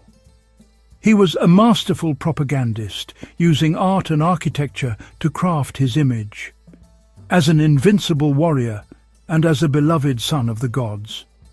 His name, Rameses, Ra has fashioned him, was carved on countless buildings, so it would never be forgotten. He is perhaps best known as a master builder. From the northern delta to the southern frontier of Nubia, he commissioned construction across the realm. He completed vast halls at Karnak and added to the beauty of Luxor. He founded a new capital, Ramesses, a bustling metropolis filled with palaces, barracks, temples. Most famously, he carved 2 temples out of a mountainside at Abu Simbel, their giant statues standing as eternal guards. But his story is also one of family and diplomacy. He was father to over 100 children. His chief wife, Queen Nefertiti, was honoured with her own temple. After a great clash with the Hittites at Kadesh, he did something remarkable. He negotiated the world's first known international peace treaty, ending decades of conflict and ushering in stability. In this quiet exploration, we follow his life, from the glories of his reign to the moment of his death. We will see how he was laid to rest, mummified, entombed in the Valley of the Kings, prepared for the afterlife. We will witness his rediscovery in the modern era, as archaeologists uncovered his tomb, his mummy, and the treasures of his age. This is the story of one man's ambition to be remembered: Ozymandias, the King of Kings.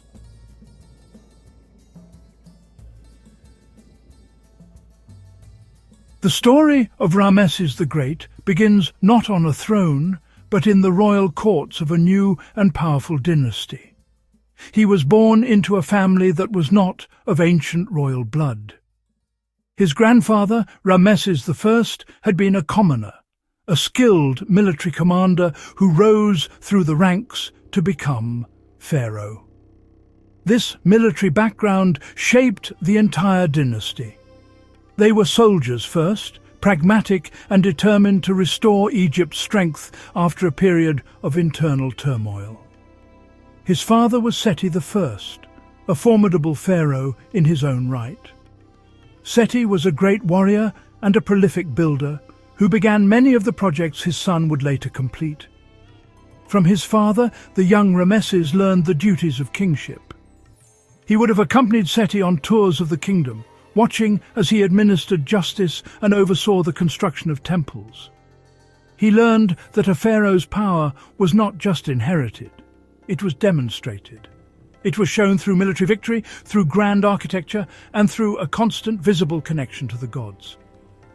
As a prince, Rameses received a rigorous education. This was not just about reading and writing the complex hieroglyphic script. His training was designed to create a future king.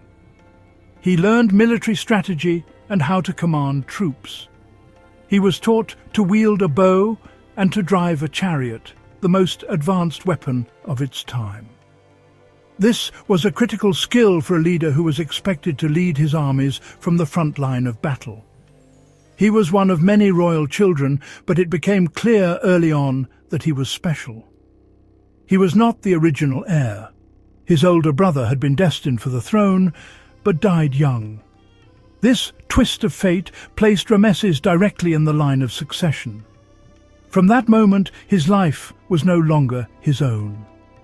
It belonged to Egypt, and his every action was preparation for the day he would become the living embodiment of the god Horus on earth, the protector of his people.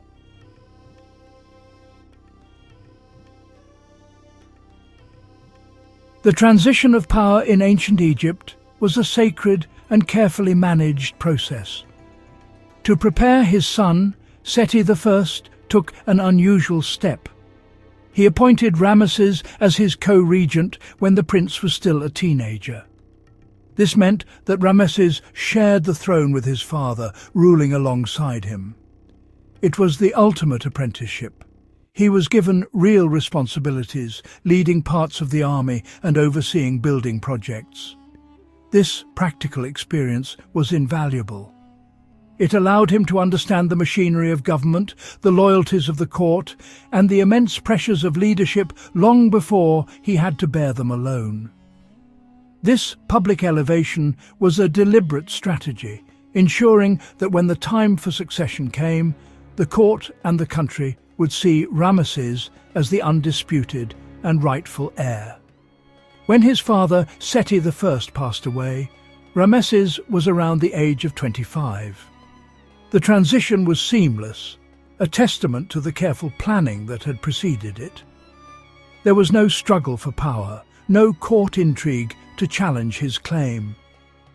He ascended the throne as the third pharaoh of the 19th dynasty, his authority already well established. His coronation would have been a magnificent ceremony, a series of complex rituals designed to confirm his divine status. At the temples of Karnak and Memphis, he was proclaimed king, his new royal name announced to the world, a name that would soon be carved across the entire country. One of his very first acts as sole ruler was to honor his father. He traveled south to Abydos, a sacred city dedicated to the god Osiris, lord of the afterlife. There, he completed the beautiful temple that his father had begun. He made grand offerings. He decreed that his father's memory should be revered forever. This was more than just an act of filial piety. It was a powerful political statement. By showing such devotion to his predecessor, Rameses was reinforcing the legitimacy of his own family's dynasty. He was showing the world that he was a respectful son, a rightful heir, and a pharaoh who understood his sacred duties.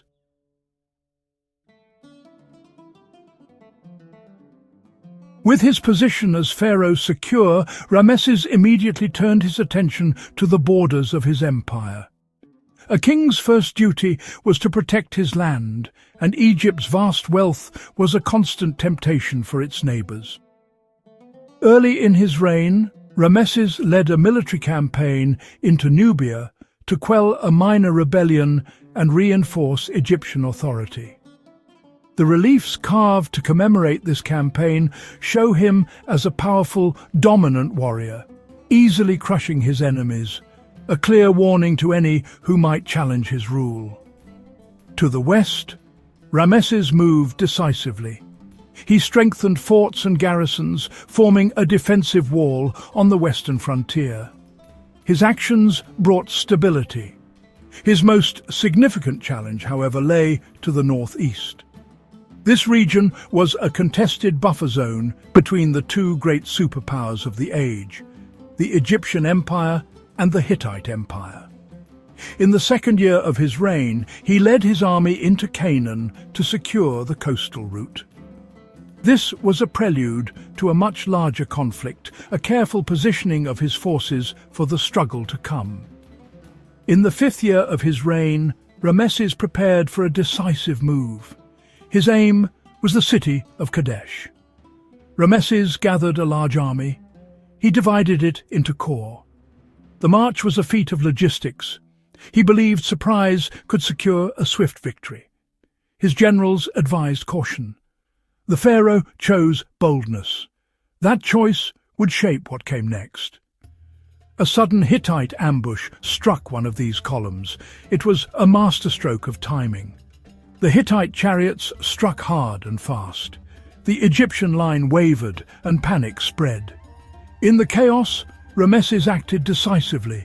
He rallied his personal guard. He drove his chariot straight into the heart of the fight. The scene, as the Egyptians carved it, is cinematic and intimate. The king appears almost alone against the tide. He fights with the ferocity of a god-king. His courage steadied his men. He turned near defeat into a tactical withdrawal that held the field. The battle ended without a decisive annihilation of either side. It was, in short, a stalemate dressed as triumph. Decades of intermittent raids and battles had left both sides wearied. A formal peace treaty was crafted many years later. It survives in copies on clay and stone. The treaty is remarkable for its clarity. It outlines borders and promises of non-aggression. It includes provisions for mutual aid, and even contains the first recorded clause for extradition. The agreement lasted for decades. He used marriages and gifts to bind alliances. For Rameses, it was a crowning achievement. Diplomacy suited his image as much as warfare did. He learned to balance force with talk. In doing so, he secured peace that allowed his building projects and economy to flourish.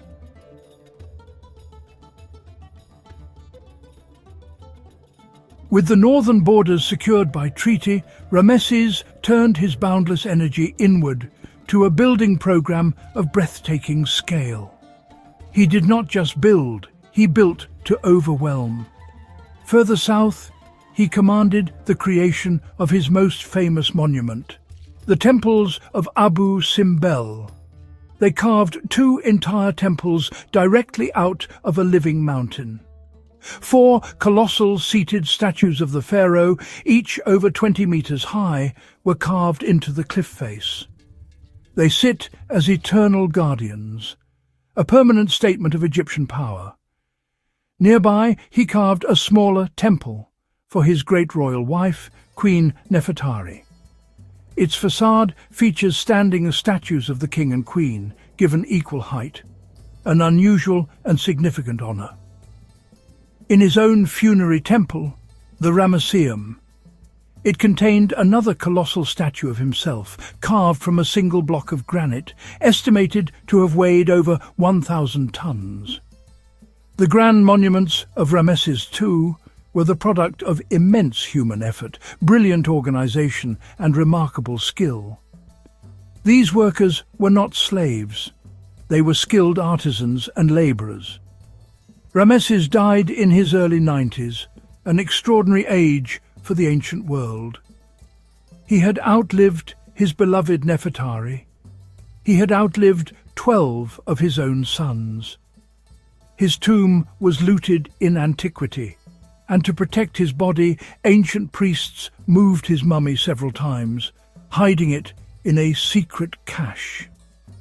There he lay for nearly 3 millennia, waiting to be found.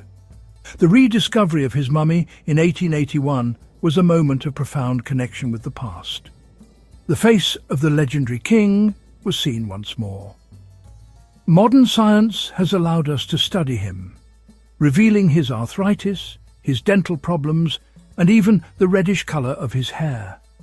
So why does the name of Ramesses II echo so loudly through history? The answer is written in the landscape of Egypt. His legacy is one of sheer, overwhelming scale. He was a master of propaganda. He crafted a powerful, consistent image of himself. He repeated that story until it became historical fact.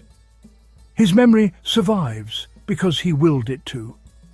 Today, visitors from all over the world gaze in wonder at the serene faces of Abu Simbel. In these moments, they feel exactly what Ramesses intended, a sense of awe. His ambition was to conquer time itself. He built his story into the very fabric of his country. The sands of the desert may shift, but the shadow of Rameses the Great remains.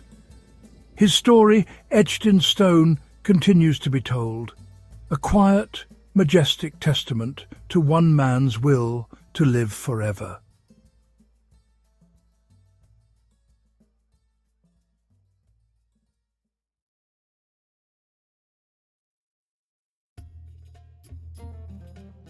Ancient Egyptian history begins with a single powerful idea: unification. 2 lands, Upper Egypt in the south and Lower Egypt in the north, bound by one river. For generations, the Nile stitched villages into regions, trade, marriage and rivalry moving with the floods, its waters breathing life across the floodplains. Late pre-dynastic chiefs raised standards, carved emblems and vied for reach along the valley, as the river carried them all toward a larger horizon. Tradition assigns the great turning to one figure, Menes. Later, kings remembered him as the first pharaoh of a united Egypt, the bringer of order from chaos, the one who set a divided land upon a single course. In the galleries of time, his memory stands at the threshold. Myth edged with history, a name that gathers beginnings into a crown. The symbols endure: the white crown of Upper Egypt, the red crown of Lower Egypt. Together, they proclaimed a single kingship, holding both lands in balance.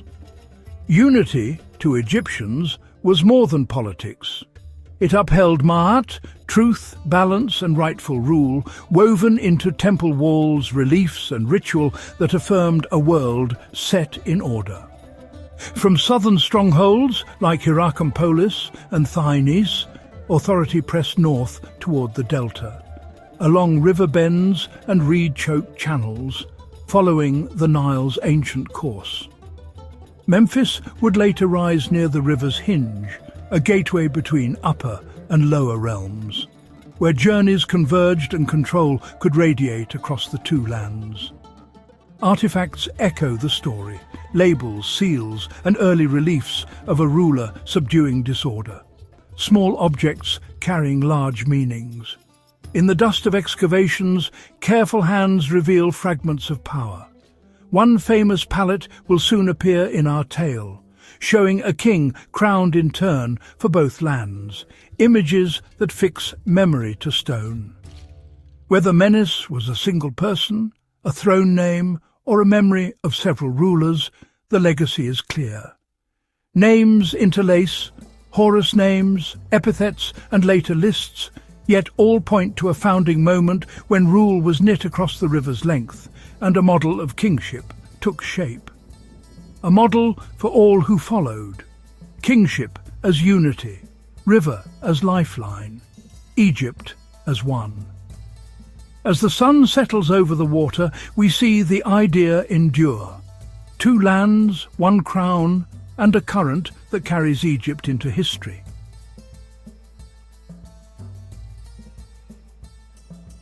Our story comes largely from later writers, Manetho in the 3rd century BCE and Herodotus in the 5th, who credit Menes with uniting Egypt and founding Memphis. They cast him as conqueror, lawgiver, cultural hero. The combined white and red crowns became the sign of unity, a kingship that upheld Ma'at as much as it governed land.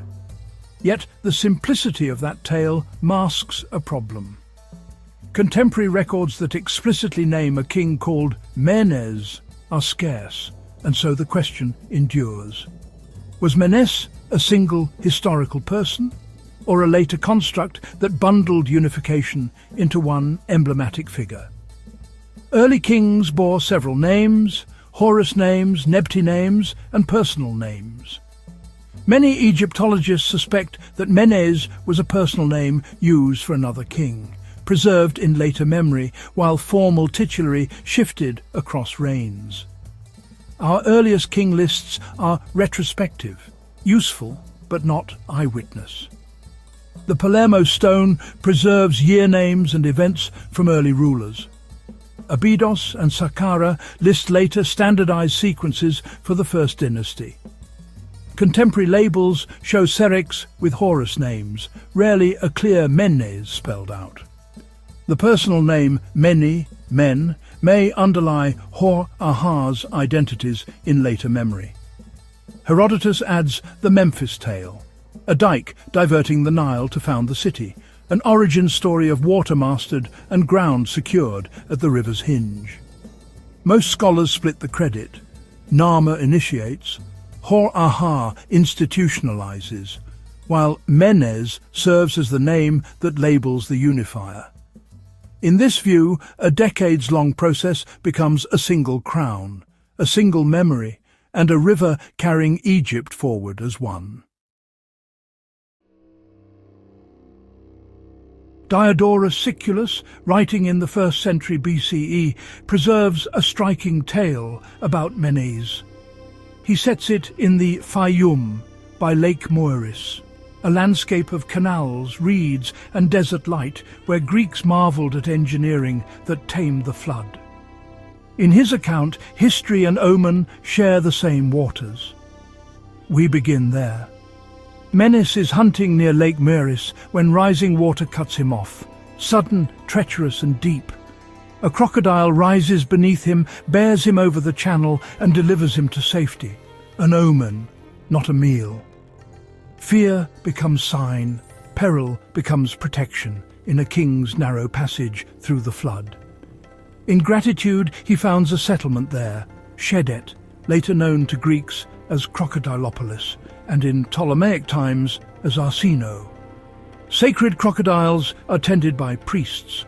Sobek receives offerings. A sanctuary rises on the shore. Survival is fixed into cult, and place becomes memory. Symbolically, the crocodile channels strength, fertility, and the mastered Nile. The tale reads as royal messaging, kingship aligned with waterworks. Greeks admired canals and dikes that regulated the inundation. In this telling, a ruler's authority mirrors irrigation, guiding flow, binding lands, sustaining fields. Later echoes spread through Sobek's cults and crocodile burials across Egypt.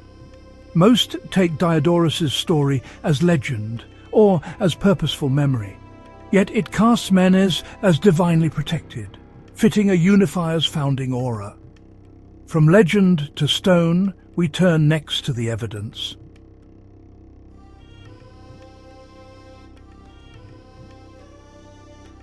The Narmer palette, found at Hierakonpolis, anchors Narmer's claim. It is siltstone, bearing some of the earliest hieroglyphs, an object where ideology meets reportage, its surfaces read in museums today by light that rakes across age and craft. On one face, Narmer wears the white crown of Upper Egypt and strikes a foe. Many read this as a crafted image of conquest and order, a power narrative at the moment when two lands begin to move toward one rule. On the other face, he appears in the red crown of Lower Egypt, surveying the defeated. Together, the paired images are often read as unification in a single triumphant narrative. Yet evidence complicates the picture. A seal from Abydos links Hor-Ahar with the name Men. Men, the root of Menes, means he who endures. Such labels and serics weave titulary and memory across reigns. Details matter: the sandal bearer, the array of standards, and the interlaced serpopards on the reverse, motifs many see as binding two lands. By this period, cosmetic palettes were ceremonial objects made for temple display rather than everyday grinding of pigment. Most scholars split the credit.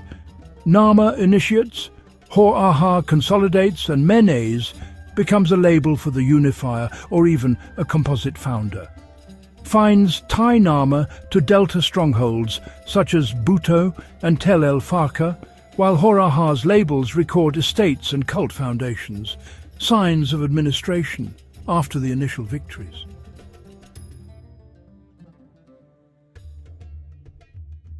Archaeology offers the most direct, if often ambiguous, evidence. In trenches and storerooms, careful hands lift sherds, ceilings and bone. In labs, microscopes, measure sticks and notes turn soil into testimony. From field to table, fragments gather into a picture of authority taking shape along the Nile. At Abydos, in the el-Kab fields, lie the tombs of the First Dynasty. Grave goods, jars, labels, tools and offerings speak of wealth, administration and centralized power, arranged with intent. In these long corridors and chambers, we see a working court provisioning its dead-like officials, provisioning the state. Early chronologies leaned on king lists and Manetho, often circling 3100 BCE, until radiocarbon narrowed the window across Nakada III. Modern sampling from Abydos and Hierakonpolis tightened ranges once based only on lists, placing King Ahar's accession likely between 3111 and 3045 BCE. Evidence of operation appears in seal impressions and year names: smiting of the north, opening of canals. Regnal labels, serics, and docketed jars meet the practical world of waterworks, channels guided and fields sustained, ideology translated into administration. At Saqqara, layers beside early Memphis show storehouses, ceilings, and officials' tombs, an administrative landscape forming at the river's hinge. Here, broad mastabas and archives whisper of a capital's rise, where records and rations could reach both Upper and Lower Egypt. In the Delta, Buto and Tel el Farka reveal Upper Egyptian elites amid local centres, unification eased by garrisons and trade. Back at Abydos, funerary enclosures and boat burials stage royal ceremony. Together, marsh and desert, settlement and shrine resolve into a single, cohesive state.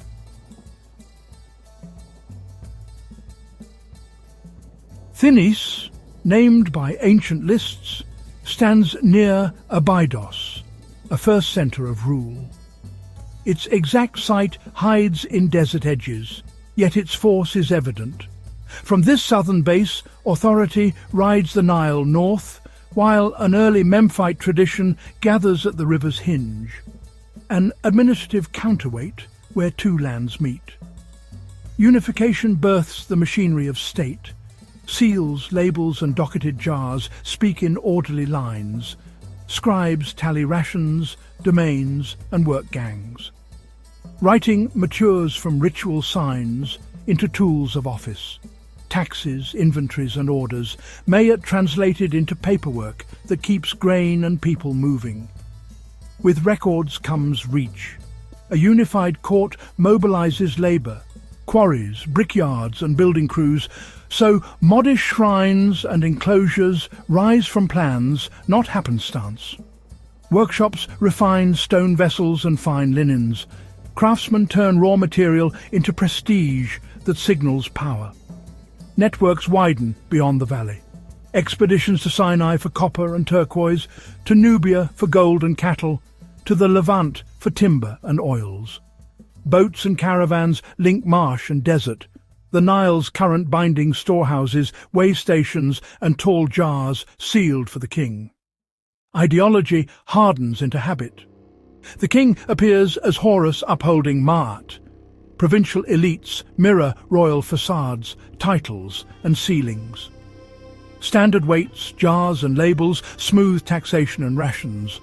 Patterns set now that will guide Egypt for 3,000 years.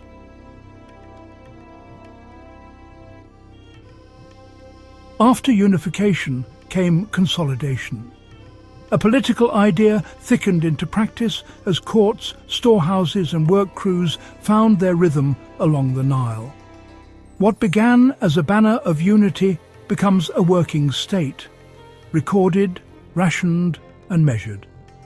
We move from the memory of Menes to rulers we can name and track. Narmer's achievement flows into Horaha's reign. Power anchors at Thinis and Abydos, while an early Memphite hub rises at the river's hinge, where control can radiate north and south. Succession steadies the court. Jer, then Jet. Merneith appears as regent, and possibly ruler in her own right. Den follows with vigorous administration, then Anejib, Zemerkhet and Kwa close the line, each leaving tracks in labels, sealings and tomb programs. Bureaucracy thickens. Seals, labels and docketed jars speak in orderly lines. Officials carry titles tied to granaries, workshops, domains and estates. Serics frame royal names beneath Horus as accounting turns into the language of the state. The economy hums along the river. Grain moves in, surplus moves out. Workshops refine stone vessels and fine linens, prestige goods signal authority. Ideology meets practice. The king is Horus upholding Ma'at. Mortuary cults expand. Early temples to Horus, Neith and perhaps Ptah take form. At Abydos and Saqqara, tombs, mastabas and ceilings give us names and events. Den sandal label and smiting scene, Merneith's precinct.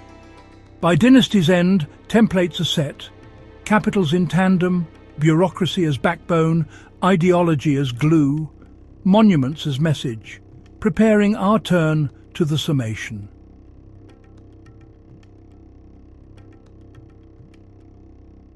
Pharaoh Menes stands at the threshold between myth and verifiable fact. Later, Egyptians revered a singular founder. The soil speaks more subtly. Set the stakes there, memory shaped into a name, evidence spread across stone, seal and river. Consider the evidence set. The Narmer palette pairs white and red crowns, conquest framed as union. Abydos seals tether Hor-Aha to the personal name Men or Meni. A clear contemporary Menes is rare, and king lists are retrospective. Ideology braided with reportage. Classical authors, Manetho, Herodotus, Diodorus, are valuable yet distant, writing with agendas and admiration. Their tale of a founder magnifies a shadow at dawn.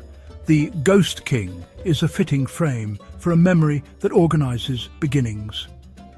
Radiocarbon anchors Nakada III.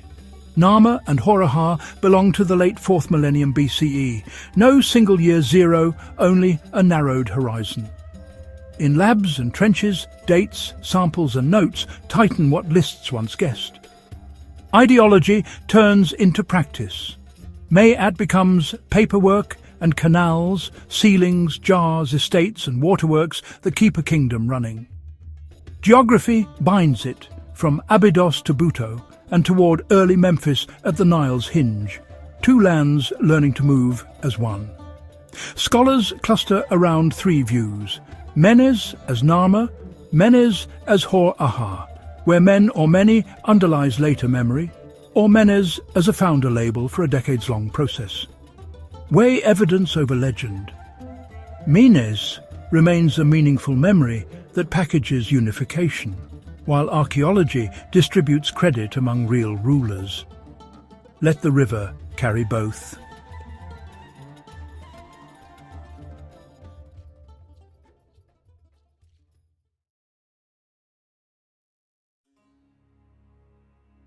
Thutmose III, a name that would echo through the annals of history, a name synonymous with Egyptian military might and unparalleled leadership. But his path to glory was not straightforward. It was fraught with challenges and unexpected turns. He ascended the throne as a young boy, co-ruling with his stepmother Hatshepsut, who was a formidable force in her own right. She was a powerful woman, a rarity in Egyptian history, who defied conventions and took on the role of pharaoh. Hatshepsut assumed the full mantle of pharaoh, relegating Thutmose to the shadows, where he watched and learned. For 2 decades, he remained in the background, observing the intricacies of governance and power. This was his training ground, a period of intense learning and preparation. He honed his skills, waiting for his moment, mastering the art of warfare and leadership. Little did the world know a storm was brewing. Thutmose was biding his time, ready to unleash his potential. Hatshepsut's reign focused on peace and prosperity, bringing stability to the kingdom. She expanded trade and commissioned ambitious building projects, leaving a lasting legacy. Thutmose, however, yearned for the battlefield. His heart was set on military conquest and glory. He trained with the army, mastering weaponry and tactics, preparing for the day he would lead. He strategized, studied past campaigns, and dreamt of conquest, envisioning a vast empire under his rule. The young pharaoh in waiting was destined for greatness. His time would come, and when it did, the world would witness the rise of a legend. After 22 years, Hatshepsut died. Thutmose III, now a mature and experienced ruler, finally took sole control of Egypt. The lion, long dormant, was unleashed. He immediately embarked on a series of military campaigns. His goal? To restore Egypt's dominance and expand its borders. Thutmose was a brilliant military strategist. He was also a ruthless and efficient leader. His first target was the rebellious kingdom of Kadesh. This powerful city-state in Syria challenged Egyptian authority. Thutmose would make an example of them. He led his army north, crushing all resistance in his path. The young pharaoh was eager to prove himself. He would show the world the true might of Egypt. The Battle of Megiddo, fought in 1457 BC, would define Thutmose III's reign. This battle is often considered one of the earliest recorded military engagements in history. The walled city of Megiddo was a strategic stronghold. Its location was crucial, as it sat at the crossroads of several important trade routes. It controlled vital trade routes, making it a coveted prize for any ruler seeking to dominate the region. The king of Kadesh rallied his allies, amassing a formidable force within Megiddo's walls. This coalition of Canaanite kings posed a significant threat to Egyptian dominance. Thutmose, however, would outmaneuver them with his keen strategic mind and bold tactics. He faced 3 possible routes to reach Megiddo, each fraught with danger and potential ambushes. Thutmose, a risk-taker, chose the most perilous path, a narrow pass through the Amarna mountains. This decision was both daring and unexpected. This unexpected move caught the enemy off guard, as they had not anticipated an approach from such a treacherous route. Thutmose's army emerged behind enemy lines, surprising the Canaanite forces and gaining a significant tactical advantage. The Egyptians, inspired by their king's audacity and leadership, fought with unmatched ferocity and determination. The Battle of Megiddo was a decisive victory for Thutmose III. This triumph not only secured his reign, but also expanded Egypt's influence in the region. It cemented his reputation as a brilliant military strategist and a fearless leader, whose legacy would be remembered for centuries. Megiddo was only the beginning. Over the next 2 decades, Thutmose III launched 17 military campaigns. He marched his armies across the ancient Near East. He subdued Nubia to the south, extending Egyptian control deep into Africa. He then turned his attention east. He conquered Syria, shattered the Mitanni kingdom, and pushed the boundaries of his empire to the Euphrates River. Thutmose was not just a conqueror, he was also a shrewd administrator. He established governorships in conquered territories. He implemented efficient systems of tribute collection. These strategies ensured the flow of wealth and resources back to Egypt. Thutmose III's reign marked the zenith of Egyptian power. Thutmose III's campaigns brought immense wealth to Egypt. Gold, silver, precious stones and exotic animals flowed into the royal coffers. He used this wealth to embellish temples, construct monuments, and patronize the arts. But his strategy went beyond plunder. He took the children of conquered rulers as hostages. These royal hostages were brought to Egypt and given an Egyptian education. They learned the Egyptian language, culture, and administration. This ingenious tactic served 2 purposes. It ensured the loyalty of vassal states. It also created a class of foreign officials sympathetic to Egypt. They would later govern their homelands, effectively extending Egyptian influence. Thutmose III was a prolific builder. He commissioned magnificent temples, towering obelisks, and colossal statues. He expanded the temple complex at Karnak, adding the impressive Akhmenu, a grand festival hall dedicated to his achievements. He erected obelisks throughout Egypt, inscribed with accounts of his victories. He wanted his legacy to last forever. Some of these obelisks still stand today. They serve as a reminder of his power and ambition. One such obelisk, later transported to Rome, now graces St. Peter's Square at the Vatican.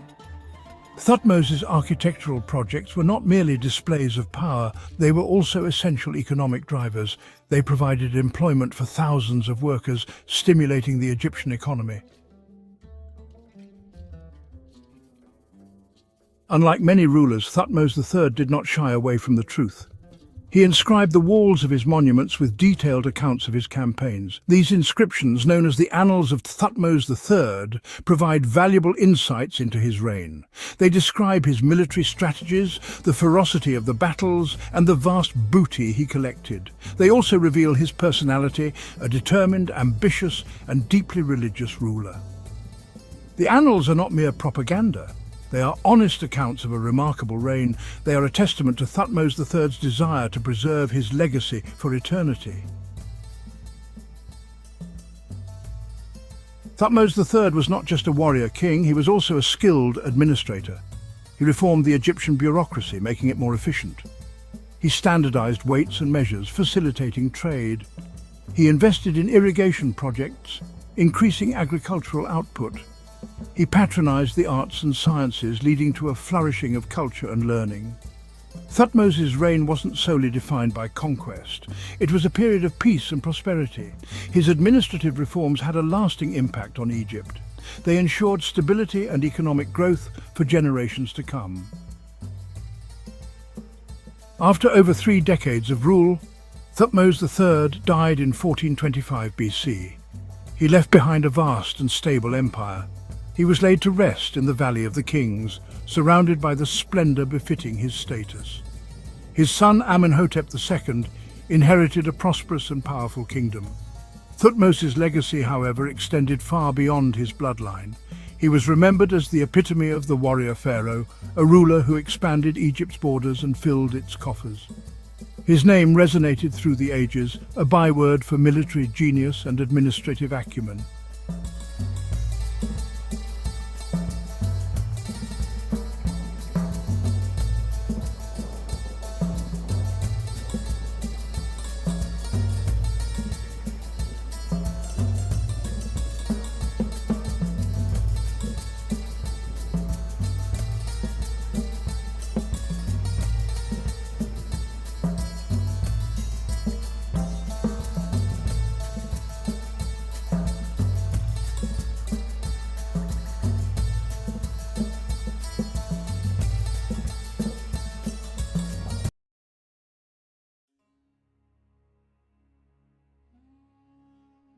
The ancient world is filled with mysteries, lost cities, vanished civilizations, secrets buried beneath the sands of time, but few mysteries capture the imagination like the undiscovered tomb of Cleopatra, the last pharaoh of Egypt.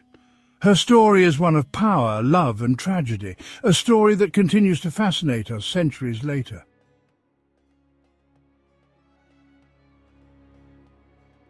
Cleopatra's life was a tapestry woven with political intrigue, romance and, ultimately, tragedy. Her love affair with Roman general Mark Antony shook the foundations of the Roman Republic. Their defeat at the Battle of Actium sealed their fate. Legend has it that Cleopatra chose a serpent's bite to end her own life, rather than face humiliation at the hands of Octavian. History tells us that she and Antony were buried together, their tomb a testament to their love and a symbol of their power. But time, as it often does, has obscured the truth, the location of their shared tomb lost to history.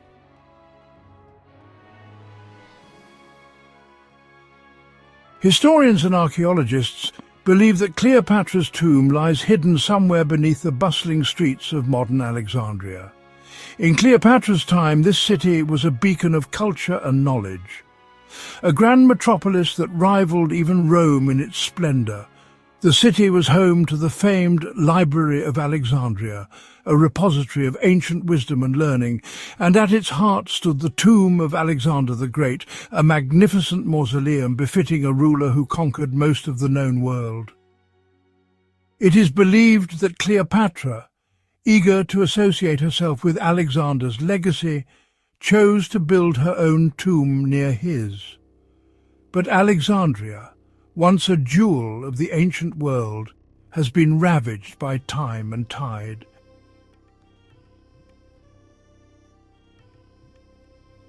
Earthquakes, rising sea levels, and the relentless march of urban development have all but erased Cleopatra's Alexandria from the face of the earth. Yet tantalizing clues to the location of her tomb can be found, scattered like fragments of a forgotten map in ancient texts. Greek biographer Plutarch, writing a century after Cleopatra's death, provides us with our most detailed account of her burial. He describes a magnificent tomb adorned with gold and precious stones, located near a temple dedicated to the goddess Isis. This temple, Plutarch tells us, was situated near the royal palace, facing the sea. While these descriptions offer a starting point, the sands of time have shifted, making it difficult to pinpoint the exact location described by Plutarch.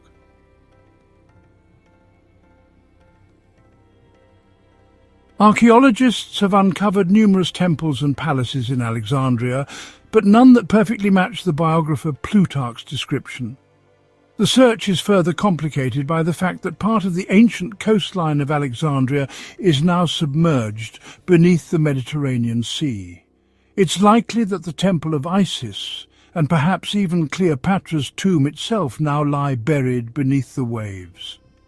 Despite these challenges, the search for Cleopatra's tomb continues. In recent years, archaeologists have made promising discoveries in the waters off the coast of Alexandria. Sunken ruins, possibly belonging to the royal quarter, have been unearthed, offering a glimmer of hope that Cleopatra's final resting place may one day be found.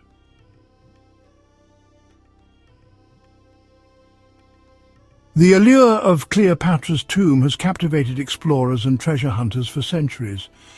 Early expeditions, often fueled by romantic notions of lost riches, yielded little more than disappointment. The shifting sands of the Egyptian desert seem to guard their secrets jealously.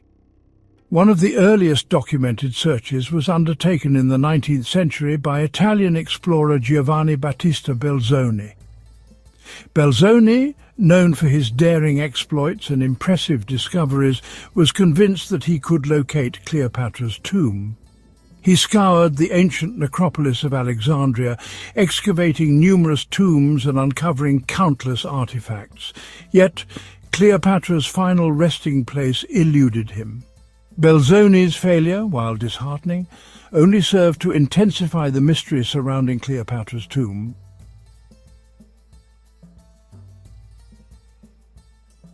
Advancements in underwater archaeology opened new avenues for exploration. Archaeologists explored the submerged ruins of Alexandria, discovering the famed Lighthouse of Alexandria. These finds confirmed that a significant portion of ancient Alexandria lay beneath the waves. This had profound implications for the search for Cleopatra's tomb. If Plutarch's account was accurate, the tomb was likely submerged as well.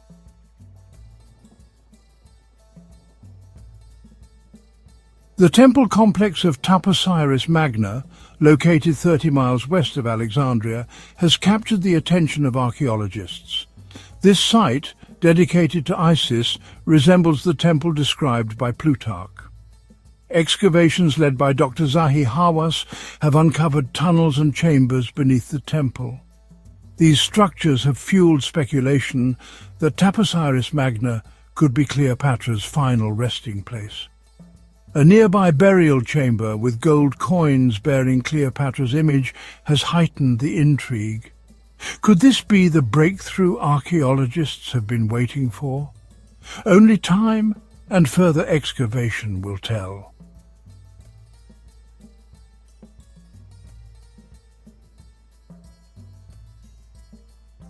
The discovery of Cleopatra's tomb would be a momentous event, sending ripples of excitement through the world of archaeology and capturing the imaginations of history enthusiasts worldwide. Speculation abounds regarding what treasures might lie hidden within this lost mausoleum. Cleopatra, known for her opulent lifestyle and love of luxury, would have undoubtedly been laid to rest surrounded by objects befitting her status as the last pharaoh of Egypt. Her tomb might contain a dazzling array of jewellery, from intricate gold necklaces adorned with precious stones to elaborate headdresses symbolising her power and divinity. Imagine the sparkle of emeralds, the deep red glow of rubies, and the cool brilliance of sapphires, all crafted into exquisite pieces fit for a queen.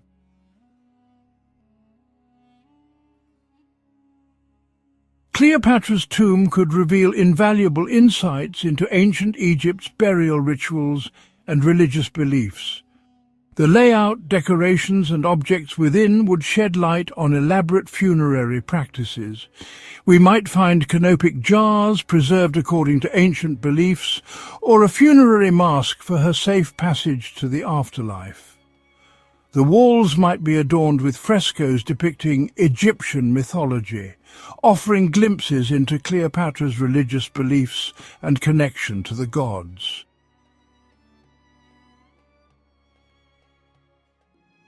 One tantalizing possibility is discovering written records within the tomb. Cleopatra might have left scrolls detailing her reign, leadership, or her relationship with Mark Antony. Such a discovery would offer an unprecedented glimpse into her mind. Imagine deciphering these texts, hearing Cleopatra's voice echo through the centuries. Her tomb would unveil artifacts and unlock historical knowledge, changing our understanding of Cleopatra.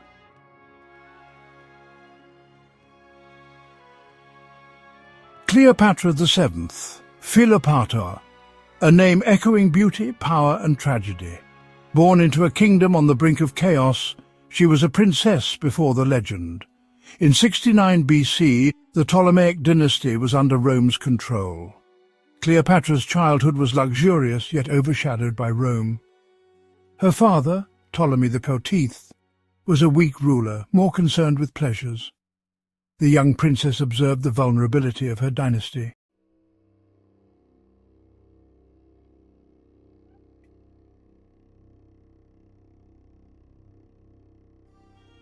Despite turmoil, Cleopatra received an exceptional education. The royal court in Alexandria attracted scholars, philosophers, and artists. Fluent in multiple languages, Cleopatra immersed herself in this intellectual haven. She spent countless hours in the Royal Library of Alexandria, studying various subjects. Engaging in debates, she conversed with learned men and women. This foundation shaped her into a shrewd strategist and captivating orator.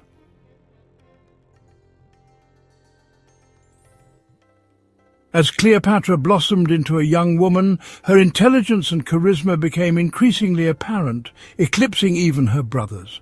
Within the confines of the royal palace, whispers of rebellion began to circulate. Her father's grip on power weakened, challenged by court factions vying for control. The young princess, observant and ambitious, was acutely aware of the shifting political landscape. She witnessed the ruthlessness of her own family, the lengths to which people would go to seize and maintain power. Her own mother, Cleopatra V Tryphena, had secured her position by orchestrating the death of a rival. These experiences, though brutal, served as a harsh education in the realities of power. They ignited within her a steely determination, a will to survive and to rule.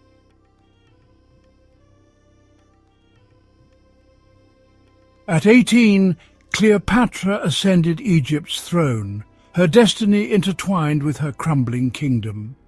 Her reign began as a fragile alliance with her brother Ptolemy XIII. Cleopatra, a woman of intellect and ambition, craved true power. She envisioned a resurgence of Egypt's former glory. Her intelligence and charisma were her weapons against Roman domination. Cleopatra balanced power, appeasing Rome while reclaiming Egypt's autonomy. Her early years on the throne were a display of political acumen.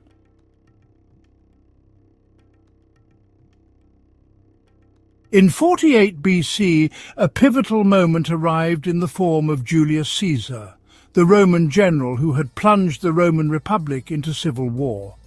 Cleopatra, recognizing an opportunity, allied herself with Caesar, using her legendary charm and strategic brilliance to secure his support. Their alliance, both political and romantic, sent shockwaves through the ancient world. Caesar, captivated by Cleopatra's intellect and ambition, recognized her value as an ally in the volatile world of Roman politics. Their relationship, cemented by the birth of their son Caesarion, solidified Cleopatra's hold on power and offered Egypt a brief respite from Roman encroachment. But their alliance, built on ambition and mutual benefit, was a dangerous game.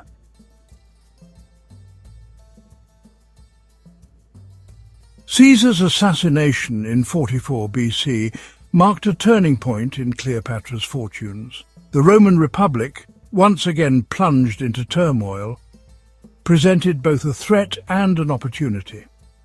Cleopatra set her sights on another ambitious Roman general, Mark Antony, a man of considerable power and a key player in the fight to control Rome's destiny. Their meeting, immortalized in history and legend, marked the beginning of a passionate love affair and a formidable political alliance. Together, they challenged the rising power of Octavian, Caesar's heir, their combined forces posing a significant threat to his ambition. Yet, their alliance, built on a foundation of passion and defiance, would ultimately prove to be their undoing.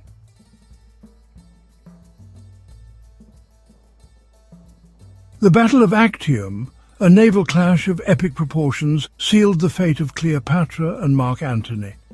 Defeated by Octavian's forces, they returned to Alexandria, their dreams of a shared empire shattered, Antony, betrayed and heartbroken, took his own life.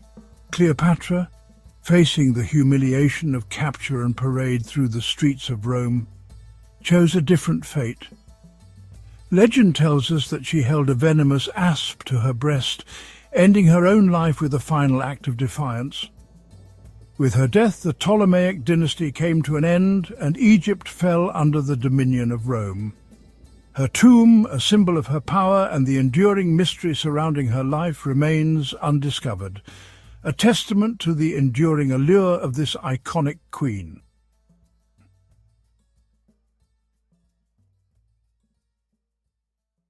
The sands of time have swallowed many secrets, but few hold the allure of Cleopatra's lost tomb. If discovered, it promises a glimpse into a pivotal moment in history, the fall of a dynasty and the dawn of a new era. The treasures it may hold, the stories it could tell, have the power to reshape our understanding of this iconic queen and the world she inhabited. Will we ever unlock the secrets of Cleopatra's final resting place? Will we ever stand before her sarcophagus, gazing upon the face of the woman who captivated Caesar and challenged Rome? The answer lies buried beneath the sands of Egypt, a mystery waiting to be unearthed, a queen awaiting her moment to once again captivate the world.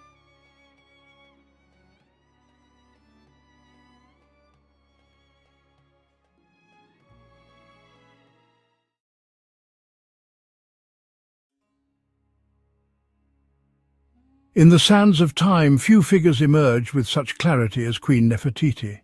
Her name echoes through millennia. She is an icon, a face recognized across the globe. Her image, captured in a breathtaking bust, has become synonymous with ancient Egypt. It speaks of refined beauty and regal poise. This is the story of a ruler at the heart of a revolutionary era during the 18th dynasty. She was more than just the wife of a pharaoh, she was his partner. Together, she and Akhenaten challenged their society, embarking on a cultural and religious revolution. Her life is a tapestry woven with threads of power, love, political intrigue and deep mystery. To understand Nefertiti is to journey back to a world on the brink of transformation. Nefertiti's life is a captivating mystery. Her origins are debated by historians and archaeologists. She appeared as the great royal wife of Pharaoh Akhenaten. Was she a foreign princess or an Egyptian noblewoman? Records are silent. As queen, she wielded unprecedented influence, depicted in powerful positions. This signaled her unique status in the new religious and political order. She vanished abruptly from the historical record. What happened to her? This silence fuels speculation, leaving us to wonder about her final act. To truly understand Nefertiti, we must embark on a journey back in time. We will travel to the heart of the 18th dynasty, an era of opulence and empire building that created the perfect stage for her rise. We will explore the world she was born into, a land governed by a complex pantheon of gods and a powerful priesthood that had held sway for centuries. It was a world of rigid tradition and divine order, a structure that Nefertiti and her husband were destined to challenge in the most dramatic fashion imaginable, setting in motion a revolution that would change Egypt forever. Our story will follow her marriage to the young pharaoh, Akhenaten, a visionary and a heretic. Together, they turned their backs on the ancient gods of Thebes. They championed a new faith, Atenism, which worshipped a single universal deity, the Aten, represented as the life-giving disk of the sun. We will witness the creation of a new capital city, Akhenaten, the horizon of the Aten built from scratch in the desert. Here, in this grand experiment, Nefertiti was not just a queen, she was a high priestess, a divine intermediary between the Aten and humanity, alongside her husband. We will delve into the contentious debate surrounding her later years. Did Nefertiti rule Egypt in her own right after her husband's death? We will examine the evidence for a female pharaoh known as Sneferu Aten, who reigned briefly before the famous boy king, Tutankhamun, took the throne. Could this mysterious ruler have been Nefertiti, adopting a new name to legitimize her reign as king? This is one of the most hotly contested issues in modern Egyptology, a puzzle that, if solved, could rewrite our understanding of royal succession and female power in the ancient world. Finally, we will explore her enduring legacy. From the search for her lost tomb to the ongoing scientific quest to identify her mummy, the story of Nefertiti is far from over. She has become a timeless symbol of beauty, power, and female strength, an ancient queen whose influence resonates powerfully in our modern world. Join us as we uncover the story of her life, separate fact from fiction, and attempt to solve the enduring mysteries surrounding Nefertiti, the beautiful one, the Queen of the Nile, and perhaps the female Pharaoh of Egypt. To understand Nefertiti, we must first understand her world.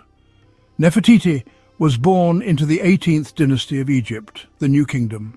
This was an empire at the absolute peak of its power and influence. Warrior pharaohs had expanded Egypt's borders, creating a vast dominion. This was an age of unprecedented prosperity, where immense wealth flowed into the royal coffers. The society Nefertiti entered was one of supreme confidence and stability, built upon centuries of tradition and a deeply ingrained religious system. A vast pantheon of gods and goddesses governed every aspect of daily life. The priests wielded enormous political and economic power. Their influence was second only to that of the pharaoh himself. Nefertiti's future husband was the son of Pharaoh Amenhotep III. The reign of Amenhotep III represented the zenith of this golden age. His court was the most opulent in the world. He commissioned magnificent temples. This was the glittering world that Nefertiti was destined to enter and ultimately to help overturn. This was a world defined by Ma'at, the divine principle of order. The pharaoh's primary duty was to uphold Ma'at. The art and architecture were all designed to reflect this perfect order. It was into this civilization that Nefertiti arrived, a woman whose destiny was intertwined with a man who would soon decide that a radical new vision was required for Egypt. Around 1353 BC, Nefertiti became the great royal wife of Pharaoh Amenhotep IV, placing her at the center of Egyptian power. As queen, she was an essential partner in the divine kingship. From the beginning, it was clear this would be a powerful partnership. Inscriptions emphasized the Aten, represented as a solar disk. Nefertiti and Amenhotep IV had 6 daughters. Amenhotep IV and Nefertiti made their family life a central theme. This public display of affection presented the royal family as the sole conduit to the divine. Nefertiti was the female principle of the divine, balancing her husband. She is depicted at nearly the same scale as her husband, a clear visual statement of her elevated status. Around his 5th year, the pharaoh took a radical step. He changed his name from Amenhotep to Akhenaten, declaring war on the old religious order. Akhenaten rejected the powerful priesthood and elevated the Aten above all others. This was the dawn of a religious revolution, and Nefertiti was his most ardent supporter. Thebes was no longer a suitable capital. Akhenaten and Nefertiti chose a virgin site in the desert and founded a new city dedicated to the Aten. They called it Akhenaten, known today as Amarna. With the new city came a revolutionary new art style, characterized by naturalism and emotional expression. Nefertiti, with her famous beauty, became the chief subject of this new aesthetic. In the City of the Sun, Nefertiti stood side by side with her husband, 2 living gods on earth. At the heart of this revolution stood Akhenaten, a visionary, and to the old guard, a dangerous heretic. He believed the universe was governed by the Aten, a radical departure from Egypt's complex pantheon. He was attempting to erase all the other gods. By his side stood Nefertiti, his great royal wife, a true believer in this disruptive project. She's shown as a leading figure in the new cult, a powerful force in her own right. Together they presented themselves as the sole intermediaries between humanity and the Aten. By challenging the old gods, they were directly challenging the powerful priesthood of Amun-Ra. It was a high-stakes gamble that would set in motion a chain of events that would define their reign and their legacy.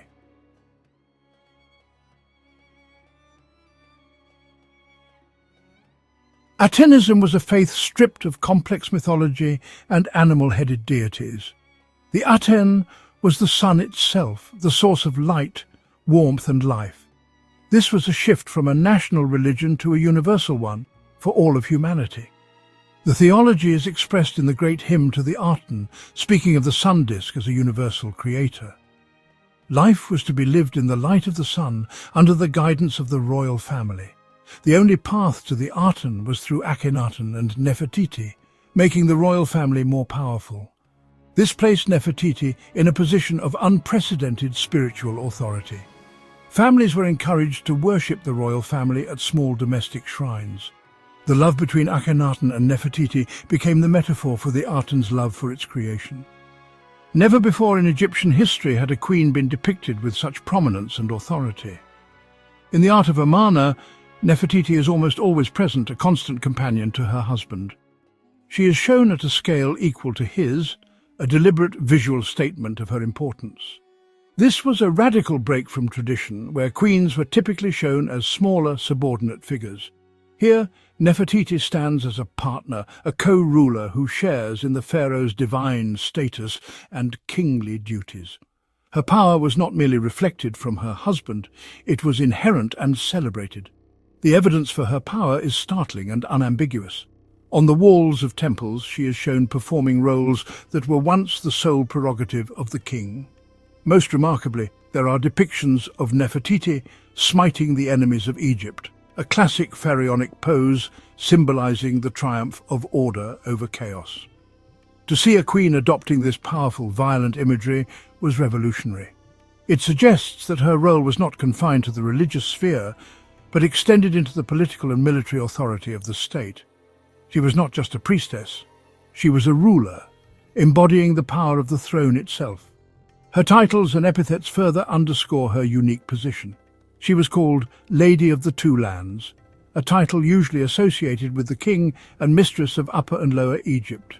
In the new city of Akhenaten, she had her own large palace and a sunshade temple, known as the Maru Aten, dedicated to her. It seems she was worshipped there, alongside her husband and the Aten. Inscriptions reveal that she was seen as the sweet-voiced counterpart to Akhenaten, whose soothing presence calmed the god and brought blessings upon the land. She was an active and essential component of the new world order. Furthermore, Nefertiti's role as the mother of 6 daughters was central to the state ideology. The succession of the dynasty depended on her children. Her daughters, particularly the eldest, Meritaten and Ankhesenaten, were also given prominent roles in court life and religious ritual. This focus on the female line was another unusual aspect of the Amarna period. It created a powerful matriarchal presence at the heart of the royal court, with Nefertiti as its head.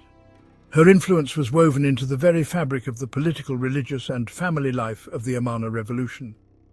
To house their revolution, they built Akhenaten, the horizon of the Aten, in the empty desert.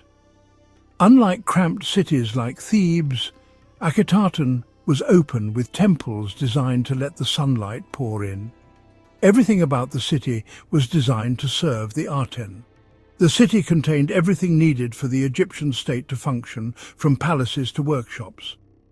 For a brief period, Akhenaten was the vibrant heart of the Egyptian empire.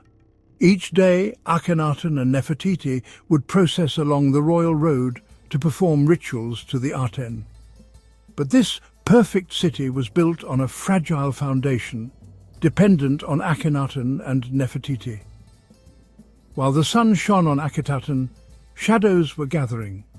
The city of the sun disk was destined to have a short, tragic history. For years, Nefertiti stood at the pinnacle of power, her image inscribed across Amarna. Then something changes. The vibrant queen begins to fade from the historical record. What caused this sudden disappearance? The simplest explanation: Nefertiti had died, perhaps a victim of plague. Another theory suggests a dramatic falling out or a political disagreement. A third, more extraordinary possibility: what if she ascended to an even greater height? Some believe she transformed, took on a new identity and continued to rule. In the chaotic final years of Akhenaten's reign, the historical record becomes cloudy. The pharaoh himself dies around his 17th year on the throne, leaving a precarious power vacuum. The revolution he started had turned much of the country against him, and the question of succession was critical. In this moment of uncertainty, a new ruler appears in the official records. This ruler is a mysterious figure, a pharaoh who reigned for a very short time, perhaps only 2 or 3 years, between Akhenaten and the famous boy king, Tutankhamun. The throne name of this ruler was Ankheperur. The identity of this pharaoh is one of the greatest puzzles in all of Egyptian history. To complicate matters, this ruler used different personal names. Sometimes the name is Smenkhkara, who seems to have been a male co-regent of Akhenaten. At other times, however, the throne name Ankheperur is associated with a different personal name, Nefertiti. This name, which means beautiful are the perfections of the Aten, is strikingly similar to Nefertiti's own full name, Nefertiti. This similarity is too great to be a coincidence, and it forms the basis of a truly revolutionary theory about the succession. The evidence becomes even more compelling when we look at the grammar. In some versions of the pharaoh Nefertiti's cartouche, there are feminine indicators within the hieroglyphs. It is as if the scribes were struggling with how to write the name of a female who had taken on the titles of a male king. Furthermore, some epithets used for this pharaoh, such as effective for her husband, make little sense for a male ruler, but would be perfectly fitting for a queen who had succeeded her husband. The clues, scattered across different artifacts, seem to point in one astonishing direction, that the pharaoh Nefertiti was a woman. Artifacts from Tutankhamun's tomb provide more tantalizing hints. Many of the objects in his famously lavish burial were not originally made for him. They were inherited or repurposed from his immediate predecessors. Among these items are objects inscribed with the name of the pharaoh Nefertiti. Some of these objects, when studied closely, appear to have been originally created for a woman before being adapted for a male king. All of these tangled threads, the similar name, the feminine grammar, the repurposed objects, lead us to one primary and very famous suspect for the identity of this mysterious female pharaoh. Could Queen Nefertiti and the enigmatic pharaoh Nefertiti be the same person? Some scholars believe so. The theory suggests Nefertiti became pharaoh in her own right, adopting a new royal name and ruling as king, much like Hatshepsut before her. This would explain her sudden disappearance as queen and the feminine traces in Nefertiti's titles. It implies Akhenaten elevated Nefertiti to co-ruler, preparing her for sole kingship. Not all agree. Some argue Nefertiti was a daughter or a male relative, and the evidence remains fragmentary. The debate is fierce, with clues that are ambiguous and open to interpretation. Yet the idea of King Nefertiti is compelling, fitting her pattern of breaking tradition and wielding power. If true, she would have steered Egypt through turmoil after Akhenaten's death, bridging the Amarna era and the restoration under Tutankhamun. This would make her not just a legendary queen, but one of history's most remarkable female rulers. Nefertiti's possible reign as pharaoh remains one of Egypt's greatest mysteries. Whoever ruled after Akhenaten, their reign was brief and marked by dramatic change. Amarna's religious revolution faltered, and the old priesthood waited to reclaim power. Foreign policy suffered, and Akhenaten's death left his vision vulnerable. The new pharaoh, possibly Nefertiti, began reconciling with the old guard and priesthood. The court abandoned Amarna, returning to Thebes, a clear admission of failure. Within a generation, Amarna was deserted, its memory erased by later pharaohs. Akhenaten and his family's names were chiseled from monuments, their temples dismantled. If Nefertiti ruled as pharaoh, she presided over the undoing of her own revolution. Her final act may have been leading Egypt back to the old gods and ways. With Amarna's fall, Nefertiti vanishes from history, leaving only questions. The dream ended, but her enigma endured. After Amarna's fall, Nefertiti's fate is lost to history. No records reveal her end or burial. Her tomb remains undiscovered. Archaeologists have searched from Amarna to the Valley of the Kings, hoping for a clue. Theories abound. Did she die as queen or as pharaoh, and was her tomb destroyed or hidden? The Amarna legacy's erasure means any trace of her was a target for destruction. No funerary objects or tombs bear her name as a deceased queen. For such a prominent figure to vanish so completely is extraordinary. The search continues, using science and re-examined finds, hoping to find Nefertiti, perhaps under another name, or none at all. Her disappearance remains one of Egyptology's most tantalizing mysteries. The hunt for Nefertiti often centers on unidentified royal mummies. In 1898, Victor Loret found 3 anonymous mummies in KV 35. One, the younger lady, was once thought to be Nefertiti. DNA tests revealed she was Akhenaten's sister and Tutankhamun's mother, ruling out Nefertiti. Another lead, 2 unidentified women in KV-21, one possibly Tutankhamun's wife and Nefertiti's daughter.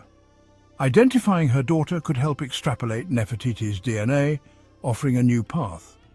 Science is complex, but hope remains. In 2015, Nicholas Reeves proposed that Tutankhamun's tomb hides a sealed chamber, possibly Nefertiti's intact tomb. Radar scans have been inconclusive, but the theory persists. Nefertiti may lie just beyond a wall, waiting to be found. The search for her remains is as alive as ever. Nefertiti's legacy endures, even as her fate remains unknown. Her iconic bust is one of the world's most recognized images, symbolizing beauty, power, and grace. She's become a global icon and a symbol of female empowerment. Nefertiti held real authority, possibly even ruling as pharaoh. Her story is celebrated as that of a trailblazer who shaped her own destiny. The mystery of her end only adds to her allure. Each new theory keeps her story alive and evolving. Nefertiti's life was one of transformation. Queen, possible pharaoh, and enduring legend.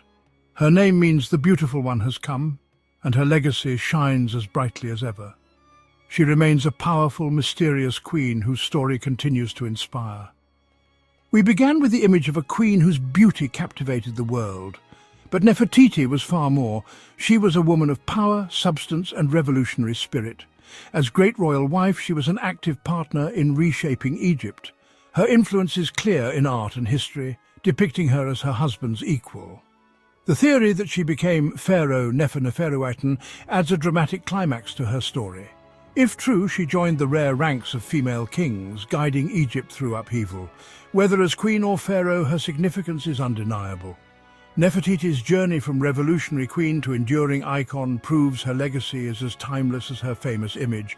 Her story continues to fascinate and inspire, echoing through history. Nefertiti's legacy is linked to the revolution she and Akhenaten championed. The Amarna period was ultimately a failure. The dream of a world united in worship could not survive its founders. Akhenaten was abandoned, the old gods were restored, and a campaign was launched to erase the memory of the heretic king and his family. For centuries this campaign was successful, yet a legacy cannot be so easily erased. The very act of attempting to destroy it created a mystery. The dismantled temple blocks allowed for the painstaking reconstruction of the world of Amarna. The attempt to silence her, ironically, preserved the evidence of her power. The unique Amarna art style represented a dramatic break with artistic convention. Nefertiti stands at the very heart of this complex legacy. Her story is a powerful reminder that the voices of the vanquished can echo through time.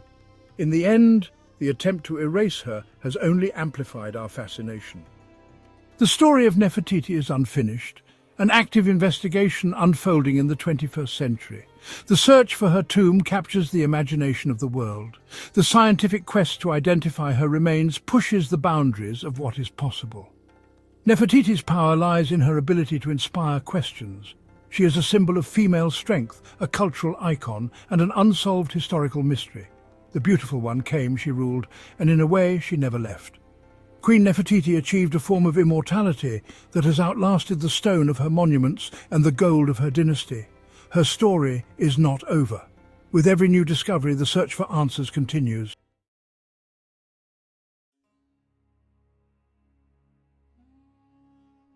Ancient Egypt, a land of pharaohs, pyramids, and powerful queens. Among them, Nefertari stands out. She was the great royal wife of Ramses II. Her name echoes through time. She is considered one of Egypt's most significant queens. Her reign marked a period of immense cultural and architectural flourishing. Her legacy is intertwined with her husband's. She played a prominent role in shaping ancient Egyptian history. Her story is one of power, beauty, and mystery. We will uncover the mysteries surrounding her origins, story, and we will examine the architectural marvels dedicated to her. Join us on this journey as we unravel the story of Nefertari, a story that continues to intrigue us centuries later.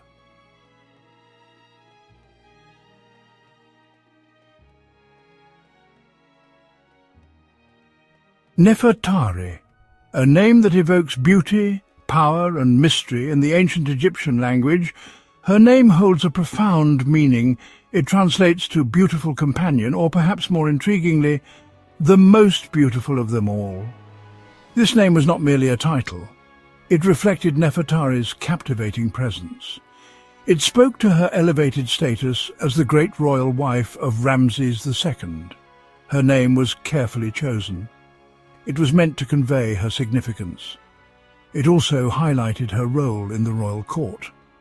The Egyptians believed in the power of names. They believed a name could influence a person's destiny. Nefertari's name, therefore, suggests a life destined for beauty, destined for influence, destined for greatness. Her name echoed through the halls of power. It served as a constant reminder of her enduring legacy.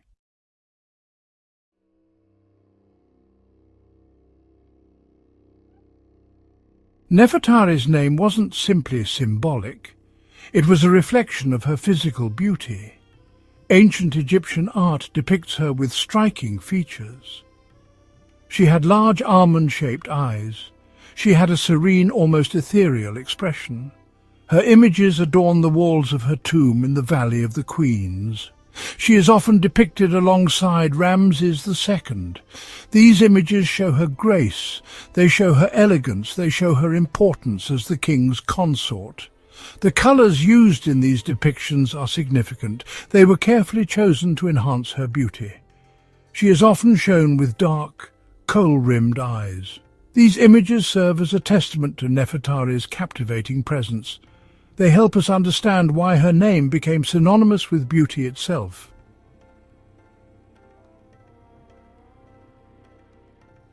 Nefertari's name often appears alongside epithets. These epithets provide further insights into her character. One such epithet was beloved of Mut. Mut was a powerful goddess. She was associated with motherhood. She was associated with protection. She was also associated with kingship. This epithet suggests Nefertari enjoyed a special connection with this important deity. It implies she possessed qualities that were admired by the goddess. These qualities might have included grace, compassion, and wisdom. The epithet beloved of Mut also highlights Nefertari's religious piety. It emphasizes her role as a link between the pharaoh and the divine. This role was crucial in maintaining order. It also maintained prosperity within the kingdom.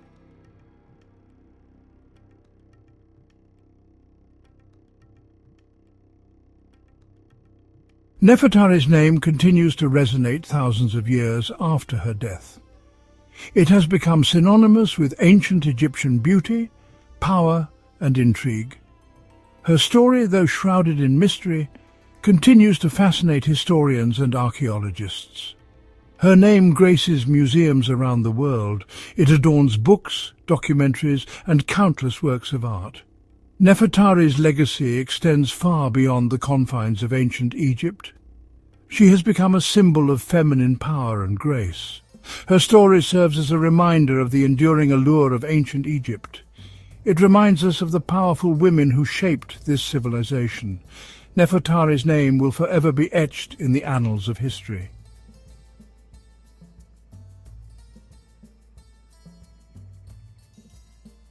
Nefertari's origins remain shrouded in mystery.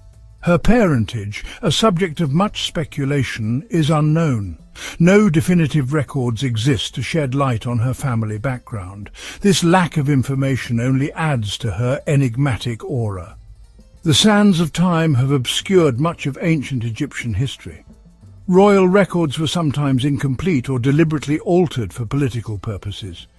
It's possible that Nefertari's lineage was intentionally erased, or perhaps the records were lost to the ravages of time. This absence of concrete evidence has fueled numerous theories and interpretations. Scholars have pored over fragmented inscriptions and monuments, searching for clues to her ancestry. Yet Nefertari's origins remain an unresolved puzzle. Despite the lack of definitive proof, certain theories hold more weight than others.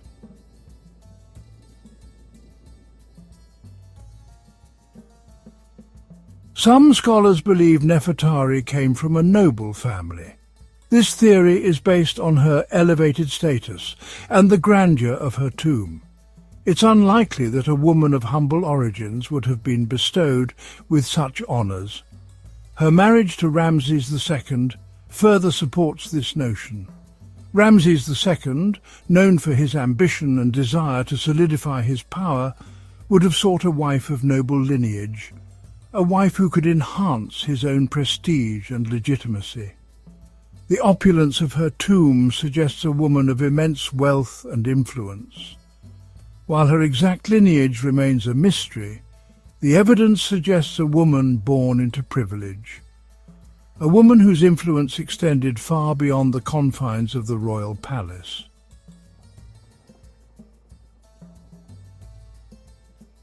Adding to the intrigue, some scholars propose a connection between Nefertari and the previous ruling dynasty, the 18th dynasty. This theory centers around a possible familial link to Pharaoh I, Tutankhamun's successor. This theory stems from the discovery of a ring bearing A's cartouche in the tomb of Nefertari's eldest son, Amun-Hatshepsut.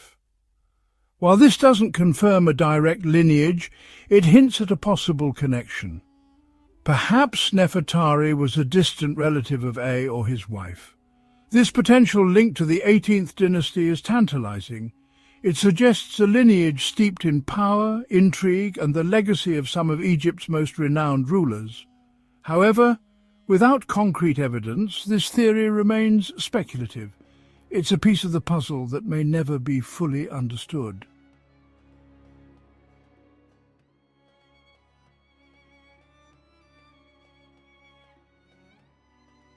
Despite the lack of concrete answers, the mystery surrounding Nefertari's origins doesn't diminish her significance. Instead, it adds to her allure. She stands as a testament to the enduring power of ancient Egypt to captivate our imaginations. Her legacy extends beyond her lineage. She was a powerful queen, she was a devoted wife, she was a patron of the arts, she left an indelible mark on Egyptian history. The mystery of her origins only adds to the richness of her story. It reminds us that history is not always clear-cut.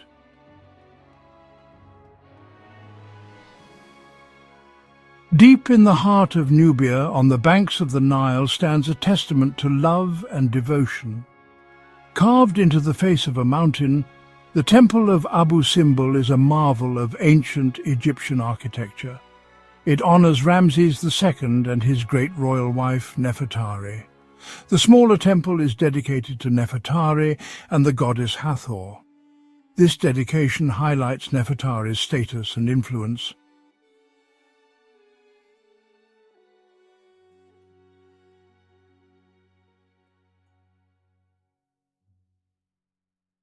The Temple of Abu Simbel is not just a religious monument. It's also a testament to Ramses II's deep affection for Nefertari. Inscriptions inside the temple declare his love for her in no uncertain terms. The colossal statues of Nefertari that grace the temple's facade are another indication of her importance. These statues, equal in size to those of Ramses II himself, depict her wearing the double crown of Upper and Lower Egypt. This signifies her status as queen and co-ruler alongside her husband. Inside the temple, the walls are adorned with vibrant paintings that depict scenes from Nefertari's life. These images offer a glimpse into the life of a queen who was both powerful and deeply loved. The temple of Abu Simbel faced a significant threat in the 20th century. The construction of the Aswan High Dam put the entire complex at risk of being submerged beneath the rising waters of Lake Nasser. In a remarkable feat of engineering and international collaboration, UNESCO launched a campaign to save Abu Simbel. Between 1964 and 1968, the entire temple complex was carefully dismantled, moved block by block, and reconstructed on higher ground. This incredible undertaking ensured that future generations could continue to marvel at the splendor of Abu Simbel. Today, the Temple of Abu Simbel stands as a UNESCO World Heritage Site. It attracts visitors from around the globe who come to witness its grandeur, its beauty, and the enduring love story it represents.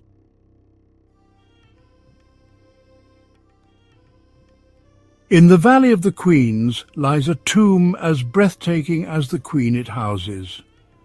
This is the final resting place of Nefertari, the great royal wife of Ramses II. Unlike other tombs, Nefertari's remained relatively intact for centuries. It offers a rare glimpse into ancient Egyptian beliefs and rituals. The vibrant paintings bring the tomb to life. Every detail speaks of the high regard for Nefertari. It testifies to Ramses II's love and devotion. The paintings within Nefertari's tomb guide us through her journey into the afterlife. We see her being led by Anubis, the jackal-headed god of embalming, towards the Hall of Two Truths. Here, her heart would be weighed against the feather of Ma'at, the goddess of truth and justice. If her heart was found to be pure, lighter than the feather, she would be granted access to the afterlife. She would then join Osiris, the god of the underworld, in eternal paradise. The paintings depict this moment of judgment with palpable tension and hope. Beyond the Hall of Two Truths, the tomb opens up into a series of chambers, each more elaborately decorated than the last. We see Nefertari making offerings to various deities, her piety and devotion evident in every gesture. These scenes aren't merely decorative. They were meant to magically provide Nefertari with everything she would need in the afterlife. Sadly, Nefertari's tomb, despite its grandeur, couldn't protect her remains from the passage of time and the hands of opportunistic robbers. Her mummy, though initially interred with a wealth of treasures, was disturbed in antiquity. Only fragments of her funerary goods were recovered when the tomb was rediscovered in 1904 by Italian archaeologist Ernesto Schiaparelli. Despite the loss and the ravages of time, the tomb of Nefertari remains a treasure trove of information for Egyptologists. The vibrant paintings, the hieroglyphic inscriptions, the layout of the tomb itself, all offer invaluable insights into ancient Egyptian funerary beliefs, religious practices, and artistic achievements. Nefertari's tomb has become a monument to her memory, a testament to the love of a king, the skill of ancient artisans, and the enduring fascination with ancient Egypt.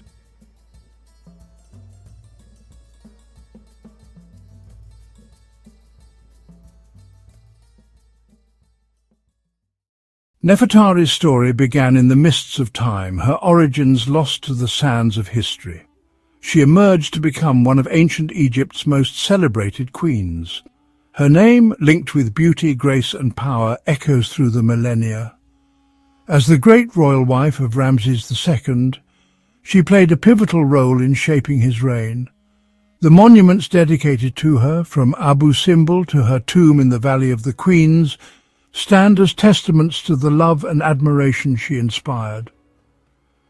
These structures offer us a glimpse into the opulence and grandeur of her time. Nefertari was a woman of substance. Her tomb inscriptions speak of her intelligence, compassion, and devotion. Nefertari's story reminds us that behind every great pharaoh stood an even greater queen.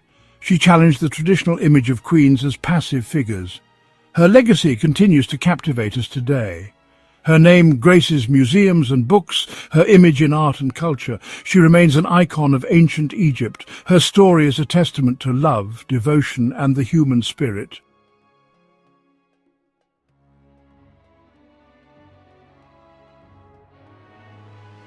My love is unique. No one can rival her, for she is the most beautiful woman alive. Just by passing, she has stolen my heart.